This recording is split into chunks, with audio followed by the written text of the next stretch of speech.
আমার এমন বিশ্বাস আছে যে গোবিন্দলালের মাতা যদি পাকা গৃহিণী হইতেন তবে ফুৎকার মাত্র একাল মেঘ উড়িয়া যাইত। তিনি বুঝিতে পারিয়াছিলেন যে বধূর সঙ্গে তাহার পুত্রের আন্তরিক বিচ্ছেদ হইয়াছে। স্ত্রীলোক ইহা সহজেই বুঝিতে পারে। যদি তিনি এই সময় সদুপদেশ, স্নেহবাক্যে এবং স্ত্রী বুদ্ধি সুলভ অন্যান্য সদুপায়ে তাহার প্রতিকার করিতে যত্ন করিতেন, তাহা হইলে বুঝি সুফল ফলাইতে পারিতেন। কিন্তু গোবিন্দলালের মাতা বড় পাকা গৃহিণী নহেন, বিশেষ পুত্রবধূ বিষয়ের অধিকারিণী হইয়াছেন বলিয়া ভ্রমরের ওপরে একটু বিদ্বেষাপন্ন হইয়াছিলেন। যে স্নেহের বলে তিনি ভ্রমরের ইষ্ট কামনা করিবেন, ভ্রমরের উপর তাহার সে স্নেহ ছিল না। পুত্র থাকিতে পুত্রবধূর বিষয় হইল, ইহা তাহার অসহ্য হইল।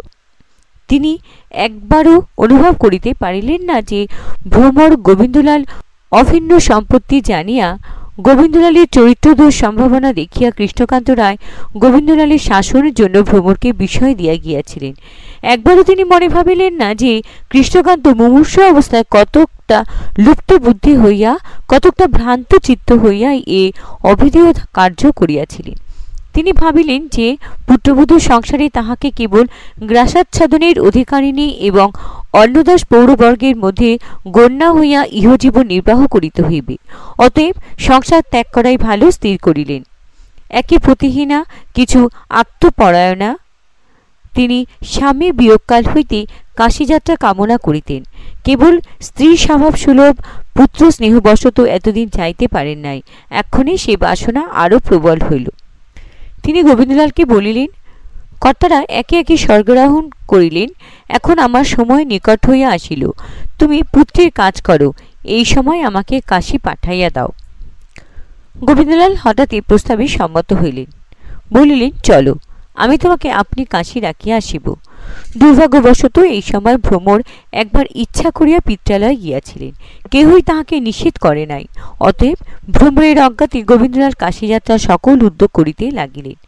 নিজ নামে কিছু সম্পত্তি ছিল, তাহা গোপনে বিক্রয় করিয়া অর্থ সঞ্চয় করিলেন। কাঞ্চন, হীরাকাদি মূল্যবান বস্তু যাহা নিজের সম্পত্তি ছিল তাহা বিক্রয় করিলেন। এইরূপে প্রায় 1,00,000 টাকা সংগ্রহ হইল। গোবিন্দলাল ইহার দ্বারা ভবিষ্যতে দিনপাত করিবেন স্থির করিলেন। তখন মাতৃসঙ্গে কাশীযাত্রার দিন স্থির করিয়া ভ্রমরকে আনিতে পাঠাইলেন। শাশুড়ি কাশীযাত্রা করিবেন শুনিয়া ভ্রমর তাড়াতাড়ি আসিল। আসিয়া শাশুড়ির চরণ ধরিয়া অনেক বিনয় করিল। শাশুড়ি পদপ্রান্তে পড়িয়া কাঁদিতে লাগিল। মা, আমি বালিকা, আমায় একা রাখিয়া যাইও না। আমি সংসার ধর্মে কিছু বুঝি? মা, সংসার সমুদ্র, আমাকে এই সমুদ্রে একা ভাসিয়া যাইও না। শাশুড়ি বলিলেন, তোমার বড় ননদ রহিল, সেই তোমাকে আমার মতো যত্ন করবে, আর তুমিও গৃহিণী হইয়াছ। ভ্রমর কিছুই বুঝিল না, কেবল কাঁদিতে লাগিল। ভ্রমর দেখিল বড় বিপদ সম্মুখে। শাশুড়ি ত্যাগ করিয়া চলিলেন, আবার স্বামীও তাহাকে রাখিতে চলিলেন। তিনি রাখিতে গিয়া বুঝি আর না ঐসেন। ভ্রমর গোবিন্দলালের পায়ে ধরিয়া কাঁদিতে লাগিল। বলিল, কতদিনে আসিবে বলিয়া যাও। গোবিন্দলাল বলিলেন, বলিতে পারি না, আসিতে বড় ইচ্ছা নাই। ভ্রমর পা ছাড়িয়া দিয়া উঠিয়া দাঁড়াইয়া মনে ভাবিল, ভয় কি, বিষ খাইব। তারপরে স্থিরীকৃত যাত্রার দিবস আসে উপস্থিত হইল। হরিদ্রা গ্রাম হইতে কিছু দূর শিবিকা আরোহণে গিয়া ট্রেন পাইতে হইবে। শুভ যাত্রিক লগ্ন উপস্থিত, সকল প্রস্তুত। ভারে ভারে বন্দুক, তোরঙ্গ, বাক্স, ব্যাগ, গাটরি বাহকেরা বহিতে আরম্ভ করিল। দাস দাসী সুবিমল ধৌত বস্ত্র পরিয়া কেশ রঞ্জিত করিয়া দরওয়াজের সম্মুখে দাঁড়াইয়া পান চিবাইতে লাগিলেন। তাহার সঙ্গে যাইবে। দরবানের ছিটের জামার বন্ধক আটিয়া লাঠি হাতে করিয়া বাহুদিগের সঙ্গে বকাবকি আরম্ভ করিল। পাড়ার মেয়ে ছেলে দেখিবার জন্য ঝুঁকিল। গোবিন্দলালের মাতা গৃহদেবতাকে প্রণাম করিয়া পৌরজন সকলকে যথাযোগ্য সম্ভাষণ করিয়া কাঁদিতে কাঁদিতে শিবিকা আরোহণ করিলেন। পৌরজন সকলেই কাঁদিতে লাগিল। তিনি শিবিকা আরোহণ করিয়া অগ্রসর হইলেন। এদিকে গোবিন্দলাল অন্যান্য পৌর স্ত্রীগণকে যথোচিত সম্বোধন করিয়া স্বয়ং গৃহে রোরুদ্দামনা ভ্রমরের কাছে বিদায় লইতে গেলেন। ভ্রমরকে রোদন বিবসা দেখিয়া তিনি যাহা বলিতে আসিয়াছিলেন তাহা বলিতে না পারিয়া কেবল বলিলেন, ভ্রমর, আমি মাকে রাখিতে চলিলাম। ভ্রমর চোখে জল মুছিয়া বলিল, মা সেখানে বাস করিবেন, তুমি আসবে নাকি?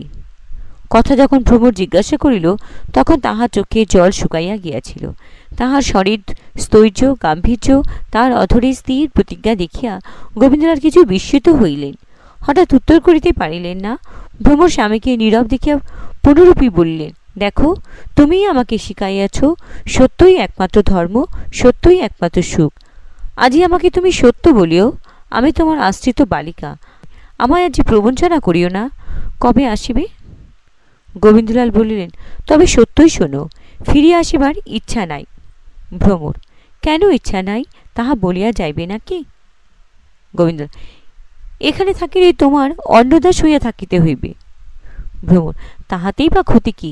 আমি তো তোমার দাসানুদাসী। গোবিন্দ, আমার দাসানুদাসী ভ্রমর? আমার প্রবাস হইতে আসার প্রতীক্ষায় জানালায় বসিয়া থাকিবে, তেমন সময়ে সে পিত্রালয়ে গিয়া বসিয়া থাকে না। ভ্রমর, তাহার জন্য কত পায়ে ধরিয়াছি, এক অপরাধ কি মার্জনা হয় না? গোবিন্দলাল, এখন সেরূপ শত অপরাধ হইবে। তুমি এখন বিষয়ের অধিকারিণী। ভ্রমর, তা নয়, আমি এবার বাপের বাড়ি গিয়া বাপের সাহায্যে যাহা করিয়াছি তাহা দেখো। এই বলিয়া ভ্রমর একখানা কাগজ দেখাইলেন। গোবিন্দলালের হাতে তাহা দিয়া বলিলেন, পড়ো। গোবিন্দলাল পড়িয়া দেখিলেন দানপত্র। ভ্রমর উচিত মূল্যের স্ট্যাম্পে আপনার সমুদয় সম্পত্তি স্বামীকে দান করিতেছেন, তাহা রেজিস্টার হইয়াছে। গোবিন্দলাল পড়িয়া বলিলেন, তোমার যোগ্য কাজ তুমি করিয়াছ, কিন্তু তোমায় আমার কি সম্বন্ধ? আমি তোমার অলঙ্কার দিব, তুমি পড়িবে, তুমি বিষয় দান করিবে, আমি ভোগ করিব, এই সম্বন্ধ নহে। এই বলিয়া গোবিন্দলাল বহুমূল্য দানপত্রখানি খণ্ড খণ্ড করিয়া ছিঁড়িয়া ফেলিলেন। ভ্রমর বলিল, পিতা বলিয়া দিয়েছেন ইহা ছিঁড়িয়া ফেলা বৃথা, সরকারিতে ইহা নকল আছে। গোবিন্দ, থাকে থাক, আমি চলিলাম। ভ্রমর, কবে আসিবে? গোবিন্দ, আসিব না। ভ্রমর, কেন? আমি তোমার স্ত্রী, শিষ্যা, আশ্রিতা, প্রতিপালিতা, তোমার দাসানুদাসী, তোমার কথায় ভিখারি। আসিবে না কেন? গোবিন্দলাল, ইচ্ছা নাই। ভ্রমর, ধর্ম নাই কি? গোবিন্দলাল, বুঝি আমার তাও নাই। বড় কষ্টে ভ্রমর চক্ষে জল রোধ করিল। হুকুমে চোখের জল ফিরিল। ভ্রমর জোরহাত করিয়া অবিকম্পিত কণ্ঠে বলিতে লাগিল, তবে যাও, পারো, আসিও না। বিনা অপরাধে আমাকে ত্যাগ করিতে চাও, করো, কিন্তু মনে রাখিও ওপরে দেবতা আছেন। মনে রাখিও একদিন আমার জন্য তোমাকে কাঁদিতে হইবে। মনে রাখিও একদিন তুমি খুঁজিবে এ পৃথিবীতে অকৃত্রিম আন্তরিক স্নেহ কোথায়। দেবতা সাক্ষী, যদি আমি সতী হই, কায়মনো বাক্যে তোমার পায়ে আমার ভক্তি থাকে, তবে তোমার আমায় আবার সাক্ষাৎ হবে। আমি সেই আশায় প্রাণ রাখিব। এখন যাও, বলিতে ইচ্ছা হয় বলো যে আর আসিব না, কিন্তু আমি বলিতেছি আবার আসিবে, আবার ভ্রমর বলিয়া ডাকিবে, আবার আমার জন্য কাঁদিবে। যদি একথা নিষ্ফল হয়, তবে জানিও দেবতা মিথ্যা, ধর্ম মিথ্যা, ভ্রমর অসতী। তুমি যাও, আমার দুঃখ নাই, তুমি আমারই, রোহিণীর নও। এই বলিয়া ভ্রমর ভক্তিভাবে স্বামীর চরণে প্রণাম করিয়া গজেন্দ্র গমনে কক্ষান্তরে গমন করিয়া দ্বার রুদ্ধ করিল। ৩১তম পরিচ্ছেদ। এই আখ্যায়িকা আরম্ভের কিছু পূর্বে ভ্রমরের একটি পুত্র হইয়া সূতিকা গায়েই নষ্ট হয়। ভ্রমর আজি কক্ষান্তরে গিয়া দ্বার রুদ্ধ করিয়া সেই ৭ দিনের ছেলের জন্য কাঁদিতে বসিল। মেঝের উপর পড়িয়া ধুলায় লুটাইয়া অসমিত নিঃশ্বাসে পুত্রের জন্য কাঁদিতে লাগিল। আমার ননির পুত্তলি, আমার কাঙালির সোনা, আজ তুমি কোথায়? আজি তুমি থাকিলে আমায় কার সাধ্য ত্যাগ করে? আমার মায়া কাটাইলেন, তোর মায়া কে কাটাইত? আমি কুরূপা কুৎসিতা, তোকে কে কুৎসিত বলিত? তোর চেয়ে কে সুন্দর? একবার দেখা দে বাপ, এ বিপদের সময় একবার কি দেখা দিতে পারিস না? মরিলে কি আর দেখা দেয় না? ভ্রম তখন যুক্ত করে মনে মনে ঊর্ধ্বমুখে, অথচ অস্ফুট বাক্যে দেবতাদিগকে জিজ্ঞাসা করিতে লাগিলেন, কেহ আমাকে বলিয়া দাও, আমার কি দোষ? এই ১৭ বৎসর মাত্র বয়স, সে এমন অসম্ভব দুর্দশা ঘটিল। আমার পুত্র মরিয়াছে, আমার স্বামী ত্যাগ করিল, আমার ১৭ বৎসর মাত্র বয়স। আমি এই বয়সে স্বামীর ভালোবাসা বিনা আর কিছু ভালোবাসি নাই। আমার ইহলোকে আর কিছু কামনা নাই, আর কিছু কামনা করিতে শিখি নাই। আমি আজ 17 বৎসর বয়সে তাহাতে নিরাশ হইলাম কেন? ভ্রমর কাঁদিয়া কাটিয়া সিদ্ধান্ত করিল, দেবতারা অত্যন্ত নিষ্ঠুর। যখন দেবতা নিষ্ঠুর, তখন মনুষ্য আর কি করিবে? কেবল কাঁদিবে। ভ্রমর কেবল কাঁদিতে লাগিল। এদিকে গোবিন্দলাল ভ্রমরের নিকট হইতে বিদায় হইয়া ধীরে ধীরে বহির্বাটিতে আসিলেন। আমরা সত্য কথা বলিব, গোবিন্দলাল চোখের জল মুছিতে মুছিতে আসিলেন। বালিকার অতি সরল যে প্রীতি, অকৃত্রিম উদ্বেলিত কথায় কথায় ব্যক্ত, যাহার প্রবাহ দিনরাত ছুটিতেছে, ভ্রমরের কাছে সেই অমূল্য প্রীতি পাইয়া গোবিন্দলাল সুখী হইয়াছিলেন। গোবিন্দলালের এখন তাহা মনে পড়িল যে যাহা ত্যাগ করিলেন তাহা আর পৃথিবীতে পাইবেন না। ভাবিলেন, যাহা করিয়াছি তাহা আর এখন ফিরে না। এখন তো যাই, এখন যাত্রা করিয়াছি, এখন যাই, বুঝি আর ফেরা হইবে না। যাহা হোক, যাত্রা করিয়াছি, এখন যাই। সেই সময় যদি গোবিন্দলাল দু পা ফিরিয়া গিয়া ভ্রমরের রুদ্ধদ্বার ঠেলিয়া একবার বলিতেন, ভ্রমর, আমি আবার আসিতেছি, তবে সকল মিটিত। গোবিন্দলালের অনেকবার সে ইচ্ছা হইয়াছিল, ইচ্ছা হইলেও তাহা করিলেন না, ইচ্ছা হইলেও একটু লজ্জা করিল। ভাবিলেন, এত তাড়াতাড়ি কি? যখন মনে করিব তখন ফিরিব। ভ্রমরের কাছে গোবিন্দলাল অপরাধী, আবার ভ্রমরের সঙ্গে সাক্ষাৎ করিতে সাহস হইল না। যাহা হয় একটা স্থির করিবার বুদ্ধি হইল না। যে পথে যাইতেছেন সেই পথে চলিলেন। তিনি চিন্তাকে বর্জন করিয়া বহির্বাটিতে আসিয়া সজ্জিত অশ্বে আরোহণপূর্বক কষাঘাত করিলেন। পথে যাইতে যাইতে রোহিণীর রূপরাশি হৃদয়ের মধ্যে ফুটিয়া উঠিল। দ্বিতীয় খণ্ড, প্রথম পরিচ্ছেদ। প্রথম বৎসর। হরিদা গ্রামের বাড়িতে সংবাদ আসিল, গোবিন্দলাল মাতা প্রভৃতির সঙ্গে নির্বিঘ্নে সুস্থ শরীরে কাশিধামে পৌঁছিয়াছেন। ভ্রমরের কাছে কোনো পত্র আসিল না। অভিমানে ভ্রমরও পত্র লিখিল না। পত্রাদি আমলাবর্গের কাছে আসিতে লাগিল। 1 মাস গেল, 2 মাস গেল, পত্রাদি আসিতে লাগিল। শেষে একদিন সংবাদ আসিল যে গোবিন্দলাল কাশী হইতে বাটি যাত্রা করিয়াছে। ভ্রমর শুনিয়া বুঝিল যে গোবিন্দলাল কেবল মাকে ভুলাইয়া অন্যত্র গমন করিয়াছেন, বাড়ি আসিবেন এমন ভরসা হইল না। এই সময় ভ্রমর গোপনে সর্বদা রোহিণীর সংবাদ লইতে লাগিল। রোহিণী রাধে বাড়ে খায়, গা ধোয়ে জল আনে, আর কিছুই সংবাদ নাই। ক্রমে একদিন সংবাদ আসিল, রোহিণী পীড়িতা, ঘরের ভেতর মুড়ি দিয়া পড়িয়া থাকে, বাহির হয় না। ব্রহ্মানন্দ আপনি রাধিয়া খায়। তারপর একদিন সংবাদ আসিল যে রোহিণী কিছু সারিয়াছে, কিন্তু পীড়ার মূল্য যায় নাই। শূন্য রোগ, চিকিৎসা নাই। রোহিণী আরোগ্যের জন্য তারকেশ্বরে হত্যা দিতে যাইবে। শেষ সংবাদ, রোহিণী হত্যা দিতে তারকেশ্বর গিয়াছে, একাই গিয়াছে, কে সঙ্গে যাইবে? এদিকে 3-4 মাস গেল, গোবিন্দলাল ফিরিয়া আসিল না। 5 মাস 6 মাস হইল, গোবিন্দলাল ফিরিল না। ভ্রমরের রোদনের শেষ নাই। কেবল মনে করিত, এখন কোথায় আছেন, কেমন আছেন, সংবাদ পাইলেই বাঁচি, এ সংবাদও পাই না কেন? শেষ ননন্দাকে বলিয়া শাশুড়িকে পত্র লেখাইল, আপনি মাতা, অবশ্য পুত্রীর সংবাদ পান। শাশুড়ি লিখিলেন, তিনি গোবিন্দলালের সংবাদ পাইয়া থাকেন। গোবিন্দলাল প্রয়াগ, মথুরা, জয়পুর প্রভৃতি স্থানে ভ্রমণ করিয়া আপাতত দিল্লি অবস্থিতি করিতেছেন। শীঘ্র সেখান হইতে স্থানান্তরে গমন করিবেন, কোথাও স্থায়ী হইতেছেন না। এদিকে রোহিণীও আর ফিরিল না। ভ্রমর ভাবিতে লাগিলেন, ভগবান জানেন রোহিণী কোথায় গেল। আমার মনের সন্দেহ আমি পাপ মুখে ব্যক্ত করিব না। ভ্রমর আর সহ্য করিতে পারিলেন না।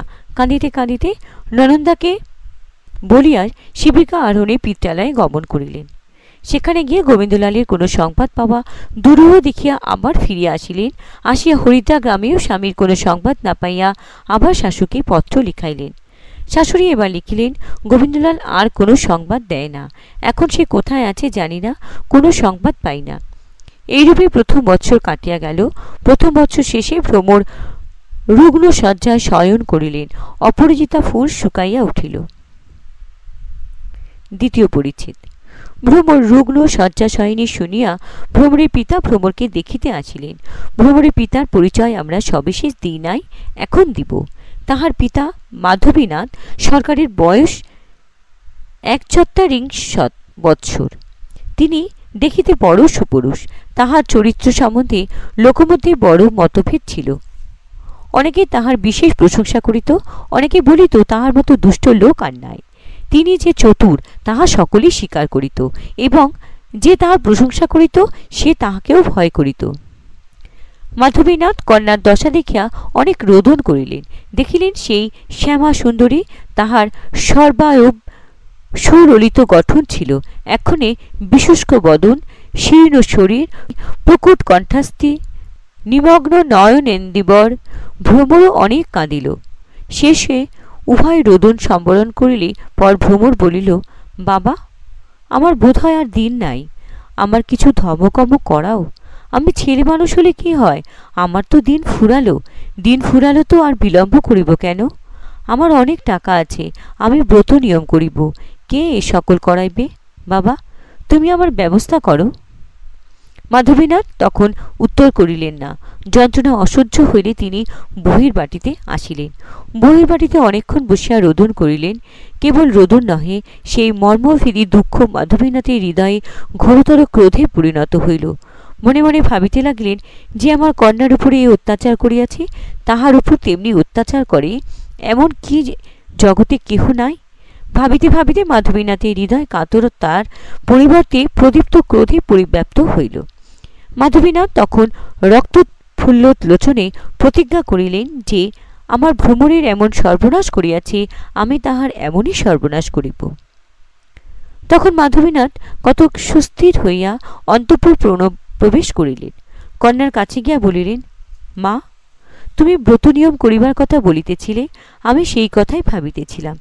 এখন তোমার শরীর বড় রুগ্ন, ব্রত নিয়ম করিতে গেলে অনেক উপবাস করিতে হয়। এখন তুমি উপবাস সহ্য করিতে পারিবে না, একটু শরীর সারুক। ভ্রমর, এই শরীর কি আর সারিবে? মা, সারিবে মা, কি হইয়াছে?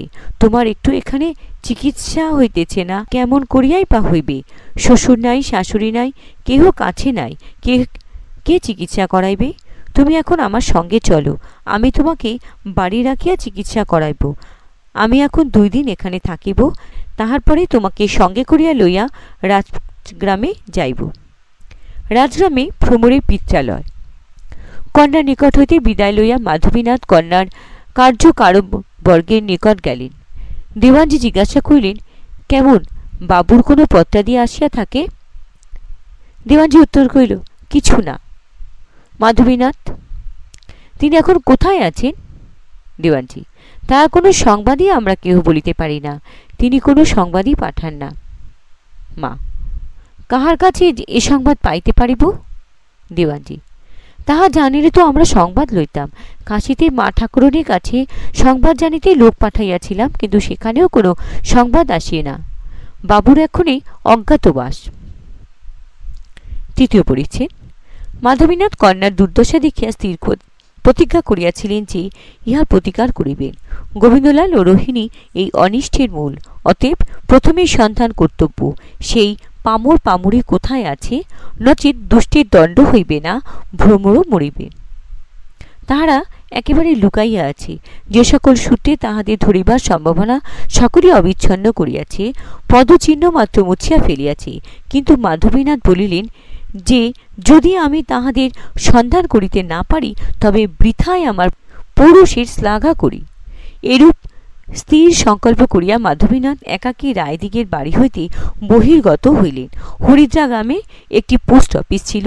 মাধবীনাথ বেত্র হস্তে হেরিতে দুলিতে পান চিবাইতে চিবাইতে ধীরে ধীরে নিরীহ ভালো মানুষের মতো সেইখানে গিয়া দর্শন দিলেন।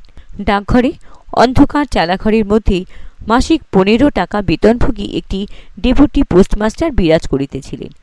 একটি আমকাঠের ভগ্ন টেবিলের উপরে কতগুলি চিঠি, চিঠির ফাইল, চিঠির খাম, একখানি খুঁড়িতে কতকটা জিউলির আটা, একটি নিক্তি, ডাকঘরের মোহর ইত্যাদি লইয়া পোস্টমাস্টার ওরফে পোস্টবাবু গম্ভীরভাবে পিয়ন মহাশয়ের নিকট আপন প্রভুত্ব বিস্তার করিতেছিলেন। ডেপুটি পোস্টমাস্টার বাবু পান 15 টাকা, পিয়ন পায় 7 টাকা। সুতরাং পিয়ন মনে করে 7 আনা আর 15 আনায় যে তফাৎ, বাবুর সঙ্গে আমার সঙ্গে তাহার অধিক তফাৎ নহে। কিন্তু বাবু মনে মনে জানেন যে আমি একটা ডেপুটি, ও একটা পেয়াদা। আমি উহার হর্তাকর্তা বিধাতা পুরুষ, উহাতে আমার জমিন আসমান ফারাক। সেই কথা সপ্রমাণ করিবার জন্য পোস্টমাস্টার বাবু সর্বদা সে গরিবকে তর্জন গর্জন করিয়া থাকেন। সেও 7 আনার ওজনে উত্তর দিয়া থাকেন। বাবু আপাতত চিঠি ওজন করিতেছিলেন এবং পিয়াদাকে সঙ্গে সঙ্গে ৮০ আনার ওজনে ভর্ৎসনা করিতেছিলেন। এমতো সময় প্রশান্ত মূর্তি সহাস্য বদন মাধবীনাথ বাবু সেখানে আসিয়া উপস্থিত হইলেন। ভদ্রলোক দেখিয়া পোস্টমাস্টার বাবু আপাতত পিয়াদার সঙ্গে কচকচি বন্ধ করিয়া হাঁ করিয়া চাহিয়া রহিলেন। ভদ্রলোকের সমাদর করিতে হয় এমন কতকটা তাহার মনে উদয় হইল, কিন্তু সমাদর কি প্রকারে করিতে হয় তাহা তাহার শিক্ষার মধ্যে নহে, সুতরাং তাহা ঘটিয়া উঠিল না। মাধবীনাথ দেখিলেন একটি বানর, সহস্যবাদনে বলিলেন, ব্রাহ্মণ? পোস্টমাস্টার বলিলেন, হাঁ। তুমি আপনি? মাধবীনাথ ঈষৎ হাস্য সংবরণ করিয়া অবনত শিরে যুক্ত করে ললার স্পর্শ করিয়া বলিলেন, প্রাত প্রণাম। তখন পোস্টমাস্টার বাবু বলিলেন, বসুন। মাধবীনাথ কিছু বিপদে পড়িলেন। পোস্টবাবু তো বলিলেন বসুন, কিন্তু তিনি বসেন কোথা? বাবু খোদ একত্রি প্রাচীন ত্রিপাদ মাত্রা বিশিষ্ট চৌকিতে বসিয়াছেন, তাহা ভিন্ন আর আসন কোথাও নাই। তখন সেই পোস্টমাস্টার বাবুর ৭ আনা হরিদাস পিয়াদা একটা ভাঙা টুলের ওপর হইতে রাশিখানি ছেঁড়া বহি নামাইয়া রাখিয়া মাধবীনাথকে বসিতে দিল। মাধবীনাথ বসিয়া তাহার প্রতি দৃষ্টি করিয়া বলিলেন, কি হে বাপু, কেমন আছো? তোমাকে দেখিয়াছি না? পিয়াদা, আগে আমি চিঠি পিলি করিয়া থাকি। মাধবী, তাই চিনিতেছি, এক ছিলিম তামক সাজো দেখি। মাধবীনাথ গ্রামান্তরের লোক, তিনি কখনই হরিদাস বৈরাগীর পিয়াদাকে দেখেন নাই এবং বৈরাগী বিরাজিও কখনো তাহাকে দেখেন নাই। বাবাজি মনে করিলেন বাবু রকম সকমই বটে, চাহিলে কন্যা ৪ গণ্ডা বকশিস দিবে। এই ভাবিয়া হরিদাস হুকোর তল্লাশে ধাবিত হইলেন। মাধবীনাথ আদৌ তামাকু খান না, কেবল হরিদাস বাবাজিকে বিদায় করিবার জন্য তামাকুর ফরমাস করিলেন। পিয়াদা মহাশয় স্থানান্তরে গমন করিলে মাধবীনাথ পোস্টমাস্টার বাবুকে বলিলেন, আপনার কাছে একটা কথা জিজ্ঞাসা করার জন্য আসা হইয়াছে। পোস্টমাস্টার বাবু মনে মনে একটু হাসিলেন। তিনি বঙ্গদেশীয়, নিবাস বিক্রমপুর। অন্যদিকে যেমন নির্বোধ হন না কেন, আপনার কাজ বুঝিতে সুচাগ্র বুদ্ধি। বুঝিলেন যে বাবুটি কোন বিষয় সন্ধানে আসিয়াছেন। বলিলেন, কি কথা মহাশয়? মাধব, ব্রহ্মানন্দকে আপনি চেনেন? চিনি না, চিনি, ভালো চিনি না। মাধবীনাথ বুঝিলেন অবতার নিজ মূর্তি ধারণ করিবার উপক্রম করিতেছে। বলিলেন, আপনার ডাকঘরে ব্রহ্মানন্দ ঘোষের নামে কোনো পত্রা দিয়ে আসিয়া থাকে? পোস্টমাস্টার, আপনার সঙ্গে ব্রহ্মানন্দ ঘোষের আলাপ নাই? মাধবীনাথ, থাক বা না থাক, কথাটা জিজ্ঞাসা করিতে আপনার কাছে আসিয়াছি। পোস্টমাস্টার বাবু তখন আপনার উচ্চ পদ এবং ডেপুটি অভিধান স্মরণপূর্বক অতিশয় গম্ভীর হইয়া বসিলেন এবং অল্প রুষ্টভাবে বলিলেন, ডাকঘরে খবর আমাদের বলিতে বারণ আছে। ইহা বলিয়া পোস্টমাস্টার নীরবে চিঠি ওজন করিতে লাগিলেন। মাধবীনাথ মনে মনে হাসিতে লাগিলেন। প্রকাশে বলিলেন, ওহে বাপু, তুমি অমনি কথা কবে না তা জানি, সেজন্য কিছু সঙ্গেও আনিয়াছি, কিছু দিয়া যাইব। এখন যা যা যা জিজ্ঞাসা করি ঠিক ঠিক বলো দেখি। তখন পোস্টবাবু হর্ষোৎ উৎফুল্ল বদনে বলিলেন, কি কন? মা, কই এই ব্রহ্মানন্দের নামে কোনো চিঠিপত্র ডাকঘরে আসিয়া থাকে? পোস্টমাস্টার, আসে। মা, কতদিন অন্তর? পোস্টমাস্টার, যে কথাটি বলিয়া দিলাম তাহার এখনো টাকা পাই নাই। আগে তার টাকা বাহির করুন, তবে নূতন কথা জিজ্ঞাসা করিবেন। মাধবীনাথের ইচ্ছা ছিল পোস্টমাস্টারকে কিছু দিয়া যান, কিন্তু তাহার চরিত্রে বড় বিরক্ত হইয়া উঠিলেন। বলিলেন, বাপু, তুমি তো বিদেশি মানুষ দেখছি, আমায় চেনো কি? পোস্টমাস্টার মাথা নাড়িয়া বলিলেন, না, তা আপনি যেই হন না কেন, আমরা কি পোস্ট অফিসের খবর যাকে তাকে বলি? কে তুমি? মাধবীনাথ, আমার নাম মাধবীনাথ সরকার, বাড়ি রাজগ্রাম। আমার পাল্লায় কত লাঠিয়াল আছে, খবর রাখো। পোস্টবাবু ভয় করিল। মাধবী বাবুর নাম ও দুর্দণ্ড প্রতাপ শুনিয়াছিলেন। পোস্টবাবু একটু চুপ করিলেন। মাধবীনাথ বলিতে লাগিলেন, আমি যাহা তোমায় জিজ্ঞাসা করি সত্য সত্য জবাব দাও, কিছু তঞ্চক করিও না। করিলে তোমায় কিছু দিব না, 1 পয়সাও নহে। কিন্তু যদি না বলো, মিছা বলো, তবে তোমার ঘরে আগুন দিব, তোমার ডাকঘর লুট করিব, আদালতে প্রমাণ করাইব যে তুমি নিজে লোক দিয়া সরকারি টাকা অপহরণ করিয়াছ। কেমন, এখন বলিবে? পোস্টবাবু থরহরি কাঁপিতে লাগিলেন। বলিলেন, আপনি রাগ করেন কেন? আমি তো আপনাকে চিনিতাম না, বাজে লোক মনে করিয়াই ওরূপ বলিয়াছিলাম। আপনি যখন আসিয়াছেন তখন যাহা জিজ্ঞাসা করিবেন তাহা বলিব। মাধবীনাথ, কতদিন অন্তর ব্রহ্মানন্দের চিঠি আসে? ঘোষবাবু, প্রায় মাসে মাসে, ঠিক ঠাওর নাই। মাধবীনাথ, তবে রেজিস্ট্রি হইয়াই চিঠি আসি? ঘোষবাবু, হ্যাঁ, প্রায় অনেক চিঠি রেজিস্ট্রি করা। মাধবীনাথ, কোন অফিস হইতে রেজিস্ট্রি হইয়া আসে? পোস্টমাস্টার, মনে নাই। মাধবীনাথ, তোমার আপিলে একখানা করিয়া রসিদ থাকে না? পোস্টমাস্টার রসিদ খুঁজিয়া বাহির করিলেন। একখানে পড়িয়া বলিলেন, প্রসাদপুর। প্রসাদপুর কোন জেলা? তোমাদের লিস্টটি দেখো। পোস্টমাস্টার কাঁপিতে কাঁপিতে ছাপানো লিস্টটি দেখিয়া বলিলেন, যশোর। মাধবীনাথ, দেখো তবে আর কোথা হইতে রেজিস্ট্রি চিঠি উহার নামে আসিয়াছে, সব রসিদ দেখো। পোস্টবাবু বলিলেন, ইদানীন্তন যত পত্র আসিয়াছে সকলই প্রসাদপুর হইতে। মাধবীনাথ পোস্টমাস্টার বাবুর কম্পমান হস্তে একখানি 10 টাকার নোট দিয়া বিদায় করিলেন। তখনও হরিদাস বাবাজি ঠুকা জুটিয়া ওঠে নাই। মাধবীনাথ হরিদাসের জন্য একটি টাকা রাখিয়া গেলেন। বলা বাহুল্য যে পোস্টবাবু তাহা আত্মসাৎ করিলেন। চতুর্থ পরিচ্ছেদ। মাধবীনাথ হাসিতে হাসিতে ফিরিয়া আসিলেন। মাধবীনাথ গোবিন্দলাল ও রোহিণীর অধপতন কাহিনী সকলেই লোক পরম্পরায় শুনিয়াছিলেন। তিনি মনে মনে স্থির সিদ্ধান্ত করিয়াছিলেন যে রোহিণী গোবিন্দলাল এক স্থানে গোপনে বাস করিতেছে। ব্রহ্মানন্দের অবস্থাও তিনি সবিশেষ অবগত ছিলেন। জানিতেন যে রোহিণী ভিন্ন তাহার আর কেহই নাই। অতএব যখন পোস্ট অফিসে জানিলেন যে ব্রহ্মানন্দের নামে মাসে মাসে রেজিস্ট্রি হইয়া চিঠি আসিতেছে, তখন বুঝিলেন যে হয় রোহিণী নয় গোবিন্দলাল তাহাকে মাসে মাসে খরচ পাঠায়। প্রসাদপুর হইতে চিঠি আসে, অতএব উভয়ই প্রসাদপুরে কিংবা তাহার নিকটবর্তী কোন স্থানে অবশ্য বাস করিতেছে। কিন্তু নিশ্চয়কে নিশ্চয়তর করিবার জন্য তিনি কন্যালয়ে প্রত্যাগমন করিয়াই ফাঁড়িতে একটি লোক পাঠাইলেন। সাব ইন্সপেক্টরকে লিখিয়া পাঠাইলেন, একটি কনস্টেবল পাঠাইবেন, বোধহয় কতগুলি চোরা মাল ধরাইয়া দিতে পারিব। সাব ইন্সপেক্টর মাধবীনাথকে বিলক্ষণ জানিতেন, ভয়ও করিতেন। পত্র প্রাপ্তি মাত্র নিদ্রা সিংহ কনস্টেবলকে পাঠাইয়া দিলেন। মাধবীনাথ নিদ্রা সিংহের হস্তে 2টি টাকা দিয়া বলিলেন, বাপু হে, হিন্দি বিন্দি কইও না, যা বলি তাই করো। ওই গাছতলায় গিয়া লুকাইয়া থাকো, কিন্তু এমনভাবে গাছতলায় দাঁড়াইবে যেন এখান হইতে তোমাকে দেখা যায়, আর কিছু করিতে হইবে না। নিদ্রা সিংহ স্বীকৃত হইয়া বিদায় লইল। মাধবীনাথ তখন ব্রহ্মানন্দকে ডাকিয়া পাঠাইলেন। ব্রহ্মানন্দ আসিয়া নিকটে বসিল। তখন আর কেহ সেখানে ছিল না। পরস্পরই স্বাগত জিজ্ঞাসার পর মাধবীনাথ বলিলেন, মহাশয় আমার স্বর্গীয় বৈবাহিক মহাশয়ের বড় আত্মীয় ছিলেন। এখন তাহার তো কেহ নাই। আমার জামাতো বিদেশস্থ। আপনার কোনো বিপদ আপদ পড়িলেই আমাদিগকে দেখিতে হয়, তাই আপনাকে ডাকিয়াছি। ব্রহ্মানন্দের মুখ শুকাইল। বলিল, বিপদ কি মহাশয়? মাধবীনাথ গম্ভীরভাবে বলিলেন, আপনি কিছু বিপদগ্রস্ত বটে। ব্রহ্মানন্দ, কি বিপদ মহাশয়? মাধবীনাথ, বিপদ সমূহ পুলিশে কি প্রকারে নিশ্চয় জানিয়াছে যে আপনার কাছে একখানা চোরা নোট আছে। ব্রহ্মানন্দ আকাশ হইতে পড়িল।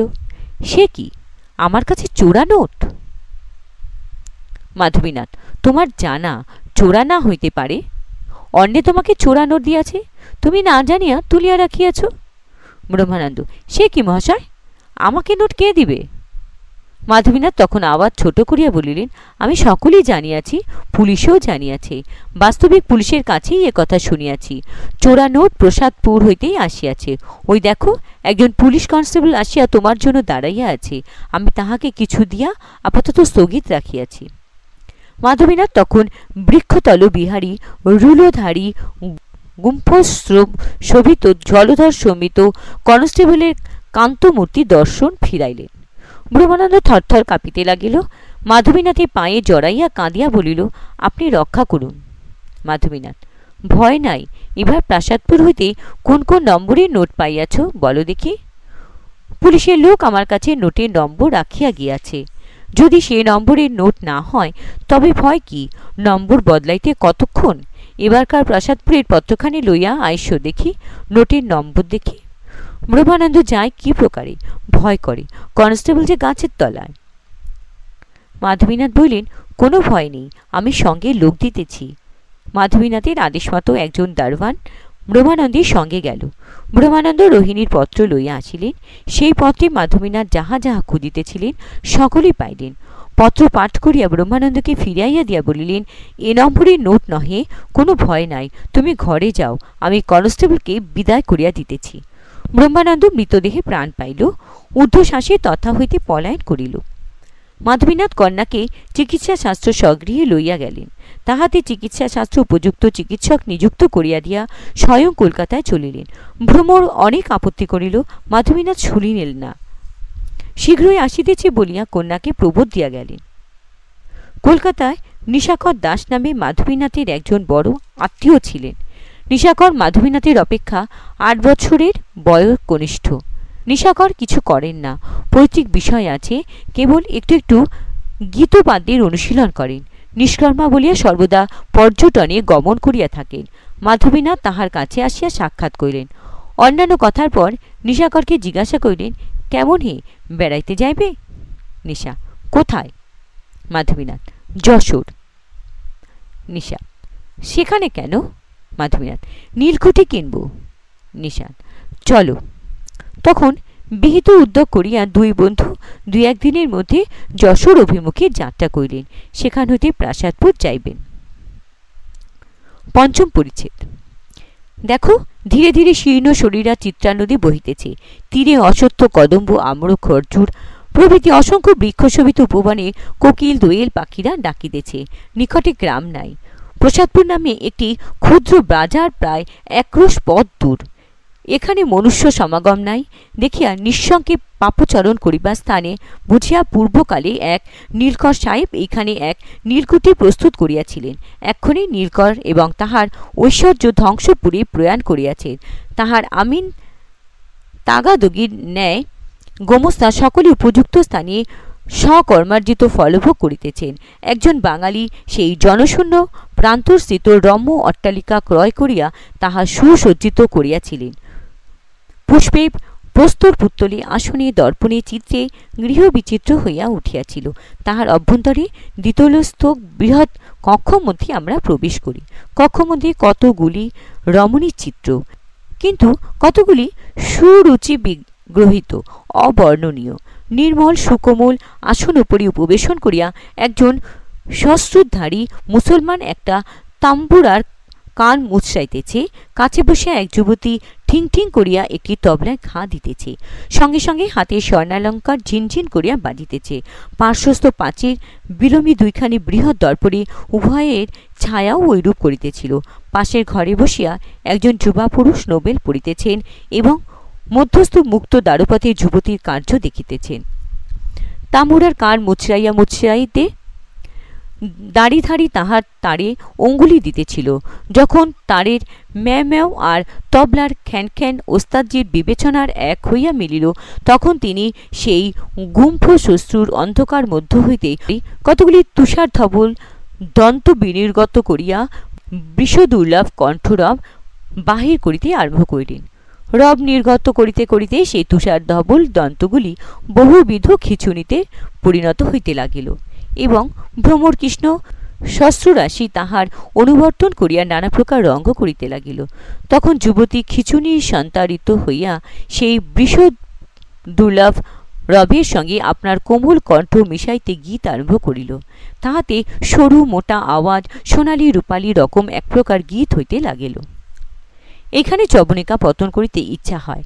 যাহা অপবিত্র অদর্শনীয় তাহা আমরা দেখাইব না, যাহা নিতান্ত না বলিলেই নয় তাহাই বলিব। কিন্তু তথাপি সেই অশোক বকুল কুটজ কুরুবক কুঞ্জ মধ্যে ভ্রমণ গুঞ্জন কোকিল কুজন, সেই ক্ষুদ্র নদী তরঙ্গ চালিত রাজহংসের কলনাদ, সেই যুথি জাতি মল্লিকা মধুমালতী প্রভৃতি কুসুমের সৌরভ, সেই গৃহ মধ্যে নীল কাঁচ প্রবিষ্ট রৌদ্রের অপূর্ব মাধুরী, সেই রজস্ফটিকা নির্মিত পুষ্পাধারে সুবিন্যস্ত কুসুমগুচ্ছের শোভা, সেই গৃহশোভাকারী দ্রব্যজাতের বিচিত্র উজ্জ্বল বর্ণ আর সেই গায়কের বিশুদ্ধ স্বরসপ্তকের ভূয়সী সৃষ্ট এই সকলের ক্ষণিক উল্লেখ করিলাম, কেননা যে যুবক নিবিষ্ট মনে যুবতীর চঞ্চল কটাক্ষ দৃষ্টি করিতেছেন, তাহার হৃদয়ে ওই কটাক্ষের মাধুর্যেই এই সকলের সম্পূর্ণ স্ফূর্তি হইতেছে। এই যুবা গোবিন্দলাল, ওই যুবতী রোহিণী। এই গৃহ গোবিন্দলাল ক্রয় করিয়াছেন, এইখানেই ইহারা স্থায়ী। অকস্মাৎ রোহিণী তবলা বেসুরা বলিল।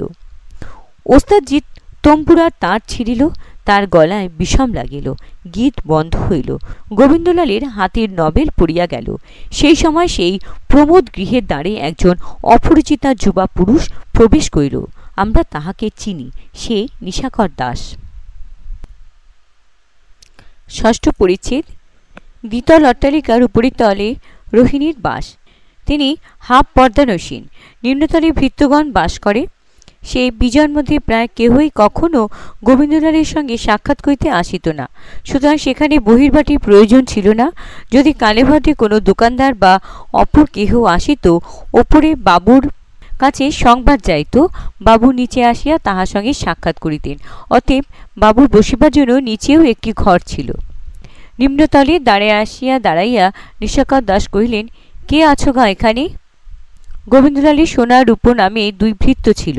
মনুষ্যের শব্দে দুইজনেই দ্বারের নিকট আসিয়া নিশাকরকে দেখিয়া বিস্মিত হইল। নিশাকরকে দেখিয়াই বিশেষ ভদ্রলোক বলিয়া বোধ হইল। নিশাকরও বেশভূষা সম্বন্ধে একটু জাঁক করিয়া গিয়াছেন। সেরূপ লোক কখনো সেই চৌকাট মারায় নাই দেখিয়া ভৃত্যেরা পরস্পর মুখ চাওয়াচাই করিতে লাগিল। সোনা জিজ্ঞাসা করিল, আপনি কাকে খুঁজছেন? নিশা, তোমাদেরই। বাবুকে সংবাদ দাও যে একটি ভদ্রলোক সাক্ষাৎ করিতে আসিয়াছে। সোনা, কি নাম বলিব? নিশা, নামের প্রয়োজনই বা কি? একটি ভদ্রলোক বলিয়া বলিও। এখন চাকরেরা জানিত যে কোনো ভদ্রলোকের সঙ্গে বাবু সাক্ষাৎ করেন না, সেরূপ স্বভাবই নয়। সুতরাং চাকরেরা সংবাদ দিতে বড় ইচ্ছুক ছিল না। সোনা ইতস্তত করিতে লাগিল। রূপ বলিল, আপনি অনর্থক আসিয়াছেন, বাবু কাহারও সহিত সাক্ষাৎ করেন না। নিশা, তবে তোমরা থাকো, আমি বিনা সংবাদেই উপরে যাইতেছি। চাকরেরা ফাঁপড়ে পড়িল, বলিল, না মহাশয়, আমাদের চাকরি যাবে। নিশাকর তখন একটি টাকা বাহির করিয়া বলিলেন, যে সংবাদ করিবে তাহার এই টাকা। সোনা ভাবিতে লাগিল। রূপ চিরের মতো ছো মারিয়া নিশাকরের হাত হইতে টাকা লইয়া উপরে সংবাদ দিতে গেল। গৃহটি বেষ্টনী করিয়া যে পুষ্পোদ্যান আছে তাহা অতি মনোরম। নিশাকর সোনাকে বলিলেন, আমি এই ফুলবাগানে বেড়াইতেছি, আপত্তি করিও না। যখন সংবাদ আসিবে তখন আমাকে ওইখান হইতে ডাকিয়া আনিও। এই বলিয়া নিশাকর সোনার হাতে আরেকটি টাকা দিলেন। রূপ যখন বাবুর কাছে গেল, তখন বাবু কোনো কার্যবশত অনবসর ছিলেন। ভৃত্য তাকে নিশাকরের সংবাদ কিছুই বলিতে পারিল না। এইদিকে উদ্যান ভ্রমণ করিতে করিতে নিশাকর একবার ঊর্ধ্বদৃষ্টি করিয়া দেখিলেন, এক পরমা সুন্দরী জানালায় দাঁড়িয়ে তাহাকে দেখিতেছে। রোহিণী নিশাকরকে দেখে ভাবিতেছিল, এ কে?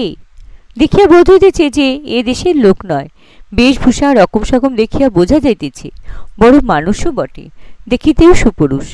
গোবিন্দলালের চেয়ে? না, তা নয়। গোবিন্দলালের রং ফর্সা, কিন্তু এরও মুখ চোখ ভালো, বিশেষ চোখ। আমরি কি চোখ! এ কোথা থেকে এলো? হলুদ গায়ের লোক তো নয়, সেখানকার সবাইকে চিনি। ওর সঙ্গে দুটো কথা কইতে পাই না। ক্ষতি কি? আমি তো কখনো গোবিন্দলালের কাছে বিশ্বাসঘাতিনী হইব না। রোহিণী এরূপ ভাবিতেছিল। এমতো সময় নিশাকর উন্নত মুখে ঊর্ধ্বদৃষ্টি করাতে চারি চক্ষু সম্মিলিত হইল। চক্ষে চক্ষে কোনো কথাবার্তা হইল কিনা তাহা আমরা জানি না, জানিলেও বলিতে ইচ্ছা করি না, কিন্তু আমরা শুনিয়াছি এমতো কথাবার্তা হইয়া থাকে। এমতো সময় রূপ বাবুর অবকাশ পাইয়া বাবুকে জানাইল যে একটি ভদ্রলোক সাক্ষাৎ করিতে আসিয়াছে। বাবু জিজ্ঞাসা করিলেন, কোথা হইতে আসিয়াছে? রূপ, তাহা জানি না। বাবু, তা না জিজ্ঞাসা করে খবর দিতে আসিয়াছিস কেন? রূপ দেখিল বোকা বনিয়া যাই, উপস্থিত বুদ্ধির সাহায্যে বলিল, তা জিজ্ঞাসা করিয়াছিলাম। তিনি বলিলেন, বাবুর কাছেই বলিব। বাবু বলিলেন, তবে বল গিয়া সাক্ষাৎ হইবে না। এদিকে নিশাকর বিলম্ব দেখিয়া সন্দেহ করিলেন যে বুঝি গোবিন্দলাল সাক্ষাৎ করিতে অস্বীকৃত হইয়াছে। কিন্তু দুষ্কৃতকারীর সঙ্গে ভদ্রতা কেনই করি, আমি কেন আপনি উপরে চলিয়া যাই না? এরূপ বিবেচনা করিয়া ভৃত্যের পুনরাগমনের প্রতীক্ষা না করিয়াই নিশাকর গৃহমধ্যে পুনঃপ্রবেশ করিলেন। দেখিলেন সোনারূপ কেহই নিচে নাই। তখন তিনি নিরুদ্বেগে সিঁড়িতে উঠিয়া সেখানে গোবিন্দলাল, রোহিণী এবং দানেশ খাঁ গায়ক সেখানে উপস্থিত হইলেন। রূপ তাকে দেখিয়া দেখাইয়া দিল যে এই বাবু সাক্ষাৎ করিতে চাহিতেছিলেন। গোবিন্দলাল বড় রুষ্ট হইলেন, কিন্তু দেখিলেন ভদ্রলোক। জিজ্ঞাসা করিলেন, আপনি কে? নি, আমার নাম রাসবিহারী দে। গোবিন্দ, নিবাস? নিশাকর, বরাহনগর। নিশাকর জাকিয়া বসিলেন, বুঝিয়াছিলেন যে গোবিন্দলাল বসিতে বলিবেন না। গোবিন্দলাল, আপনি কাকে খুঁজছেন? নিশাকর, আপনাকে। গোবিন্দলাল, আপনি আমার ঘরের ভিতর জোর করিয়া প্রবেশ না করিয়া যদি একটু অপেক্ষা করিতেন, তবে চাকরির মুখে শুনিতেন যে আমার সাক্ষাতের অবকাশ নাই। নিশাকর, বিলক্ষণ অবকাশ দেখিতেছি, ধমকে চমকে উঠিয়া যাইব। যদি আমি সে প্রকৃতির লোক হইতাম তবে আপনার কাছে আসিতাম না। যখন আমি আসিয়াছি তখন আমার কথা কয়টা শুনিলেই আপদ চুকিয়া যায়। গোবিন্দলাল, না, শুনি, ইহাই আমার ইচ্ছা। তবে যদি দুই কথায় বলিয়াই শেষ করিতে পারেন তবে বলিয়া বিদায় গ্রহণ করুন। নিশাকর, দুই কথাতেই বলিব। আপনার ভার্যা ভ্রমরদাসী তাহার বিষয়গুলি পত্তনি বিলি করিবেন। দানেশকা গায়ক তখন তম্বুরার নূতন তার চড়াইতেছিল। সে এক হাতে তার চড়াইতে লাগিল, এক হাতে আঙ্গুল ধরিয়া বলিল, এক বাত হুয়া। নিশাকর, আমি তাহার পত্তনি লইব। দানেশ আঙ্গুল গনিয়া বলিল, দো বাত হুয়া। নিশাকর, আমি সেই জন্য আপনাদিগের হরিদ্রা গ্রামের বাটিতে গিয়াছিলাম। দানেশকা বলিল, দো বাত ছোড়কে তিন বাত হুয়া। নিশাকর, ওস্তাদি শুয়ার গুঞ্চ নাকি? ওস্তাদি চক্ষু রক্তবর্ণ করিয়া গোবিন্দলালকে বলিলেন, বাবু সাহেব, ইয়ে বেদতমিজ আদমি কো বিদাত দিজিয়ে। কিন্তু বাবু সাহেব তখন অন্যমনস্ক হইয়াছিলেন, কথা কহিলেন না। নিশাকর বলিতে লাগিলেন, আপনার ভার্যা আমাকে বিষয়গুলি পত্তনি দিতে স্বীকৃত হইয়াছেন, কিন্তু আপনার অনুমতি সাপেক্ষ।